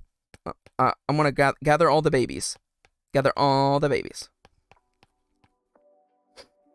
Yeah, right on time. All right, so, I have a big question. Okay, did you all have fun watching me draw my characters? I'm asking because if this was fun, then I can make this happen more often. That's all I'm trying to say here, you know? If this was entering pumpkin mode, thank you. You know, if this was fun, then I definitely want to do it again. Yes, oh my god, hell yeah! Also, I have to say, by the way, I'm gonna be completely honest, okay? The following is, I'm gonna let you in behind the curtain, okay? The first time I did an art stream, which was the Pokemon one, I actually did not have fun doing that stream because my setup for recording didn't let me actually see the chat. So I spent most of the stream not actually knowing what people were saying and not being able to interact. Now I actually have a new setup where I can actually easily see the chat, and that's made all the difference. I want to say, because here's the thing, okay? A stream is nothing without the lovely people cheering the streamer on, okay? And you guys are always so much fun, always, you know, out here, you know, helping me stay motivated, asking me questions, keeping me engaged. Honestly, big shout outs to you guys. And also because, like, what I love the most, and I know I've said this before, but I'm gonna say it again, okay? You know, I made content on YouTube for a long time, okay? And, like, because of the way that YouTube works, it feels kind of lonely. You know, you don't really hear from your fans. You hear them once content comes out. But I really love these streams because I can talk to you guys in real time, and it feels like we're having like a big it feels like we're just having like a big, like, just like a group meetup, and I really like that. I really like being able to look over and chat with you guys. Honestly, I know I said this before, but I'm gonna say it again. I feel silly that I didn't start streaming sooner. I feel so silly that I didn't start sooner.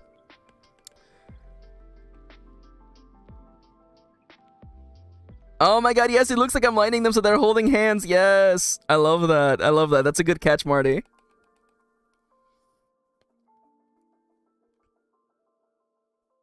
Oh my god, yes. People are gonna ask who the hell is Nyx. I said this before, the streams really are chilling on the couch, doing our own thing, but enjoying each other's vibes. Yeah, I love that vibe. That's the vibe I want. That's really the vibe I want. And Raquel says, I hope we get more Pokemon drawing too. I like the new setup too. Oh, hell yeah. Thank you. Yeah, no, we're definitely gonna do more Pokemon drawing for sure. I'm literally just making this image so that I can post it on Twitter.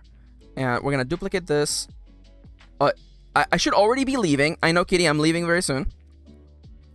I just want to finish this up, okay?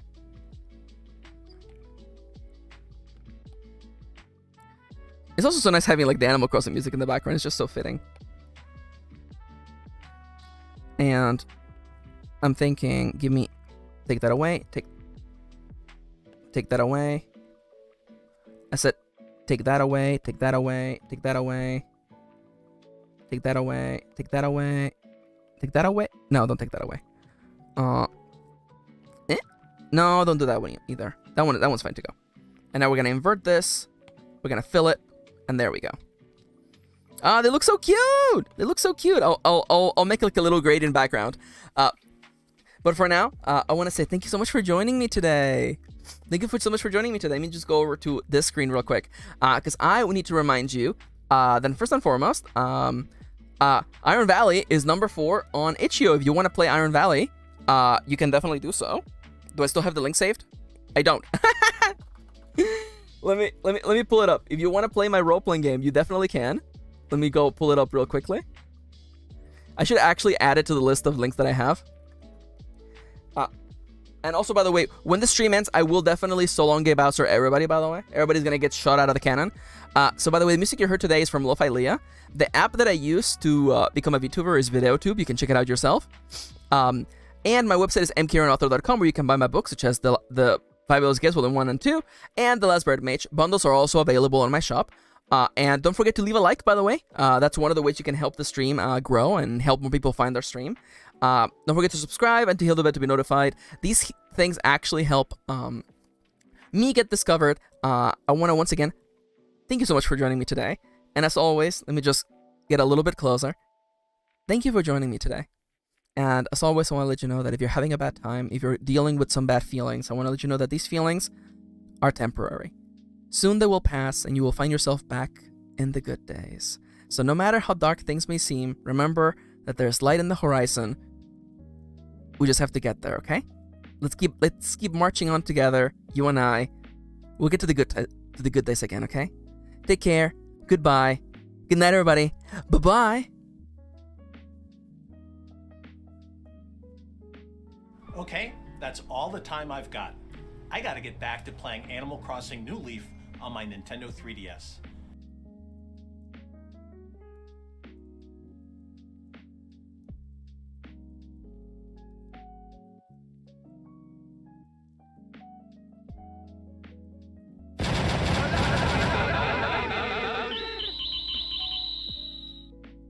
Okay, that's all the time I've got. I gotta get back to playing Animal Crossing New Leaf on my Nintendo 3DS.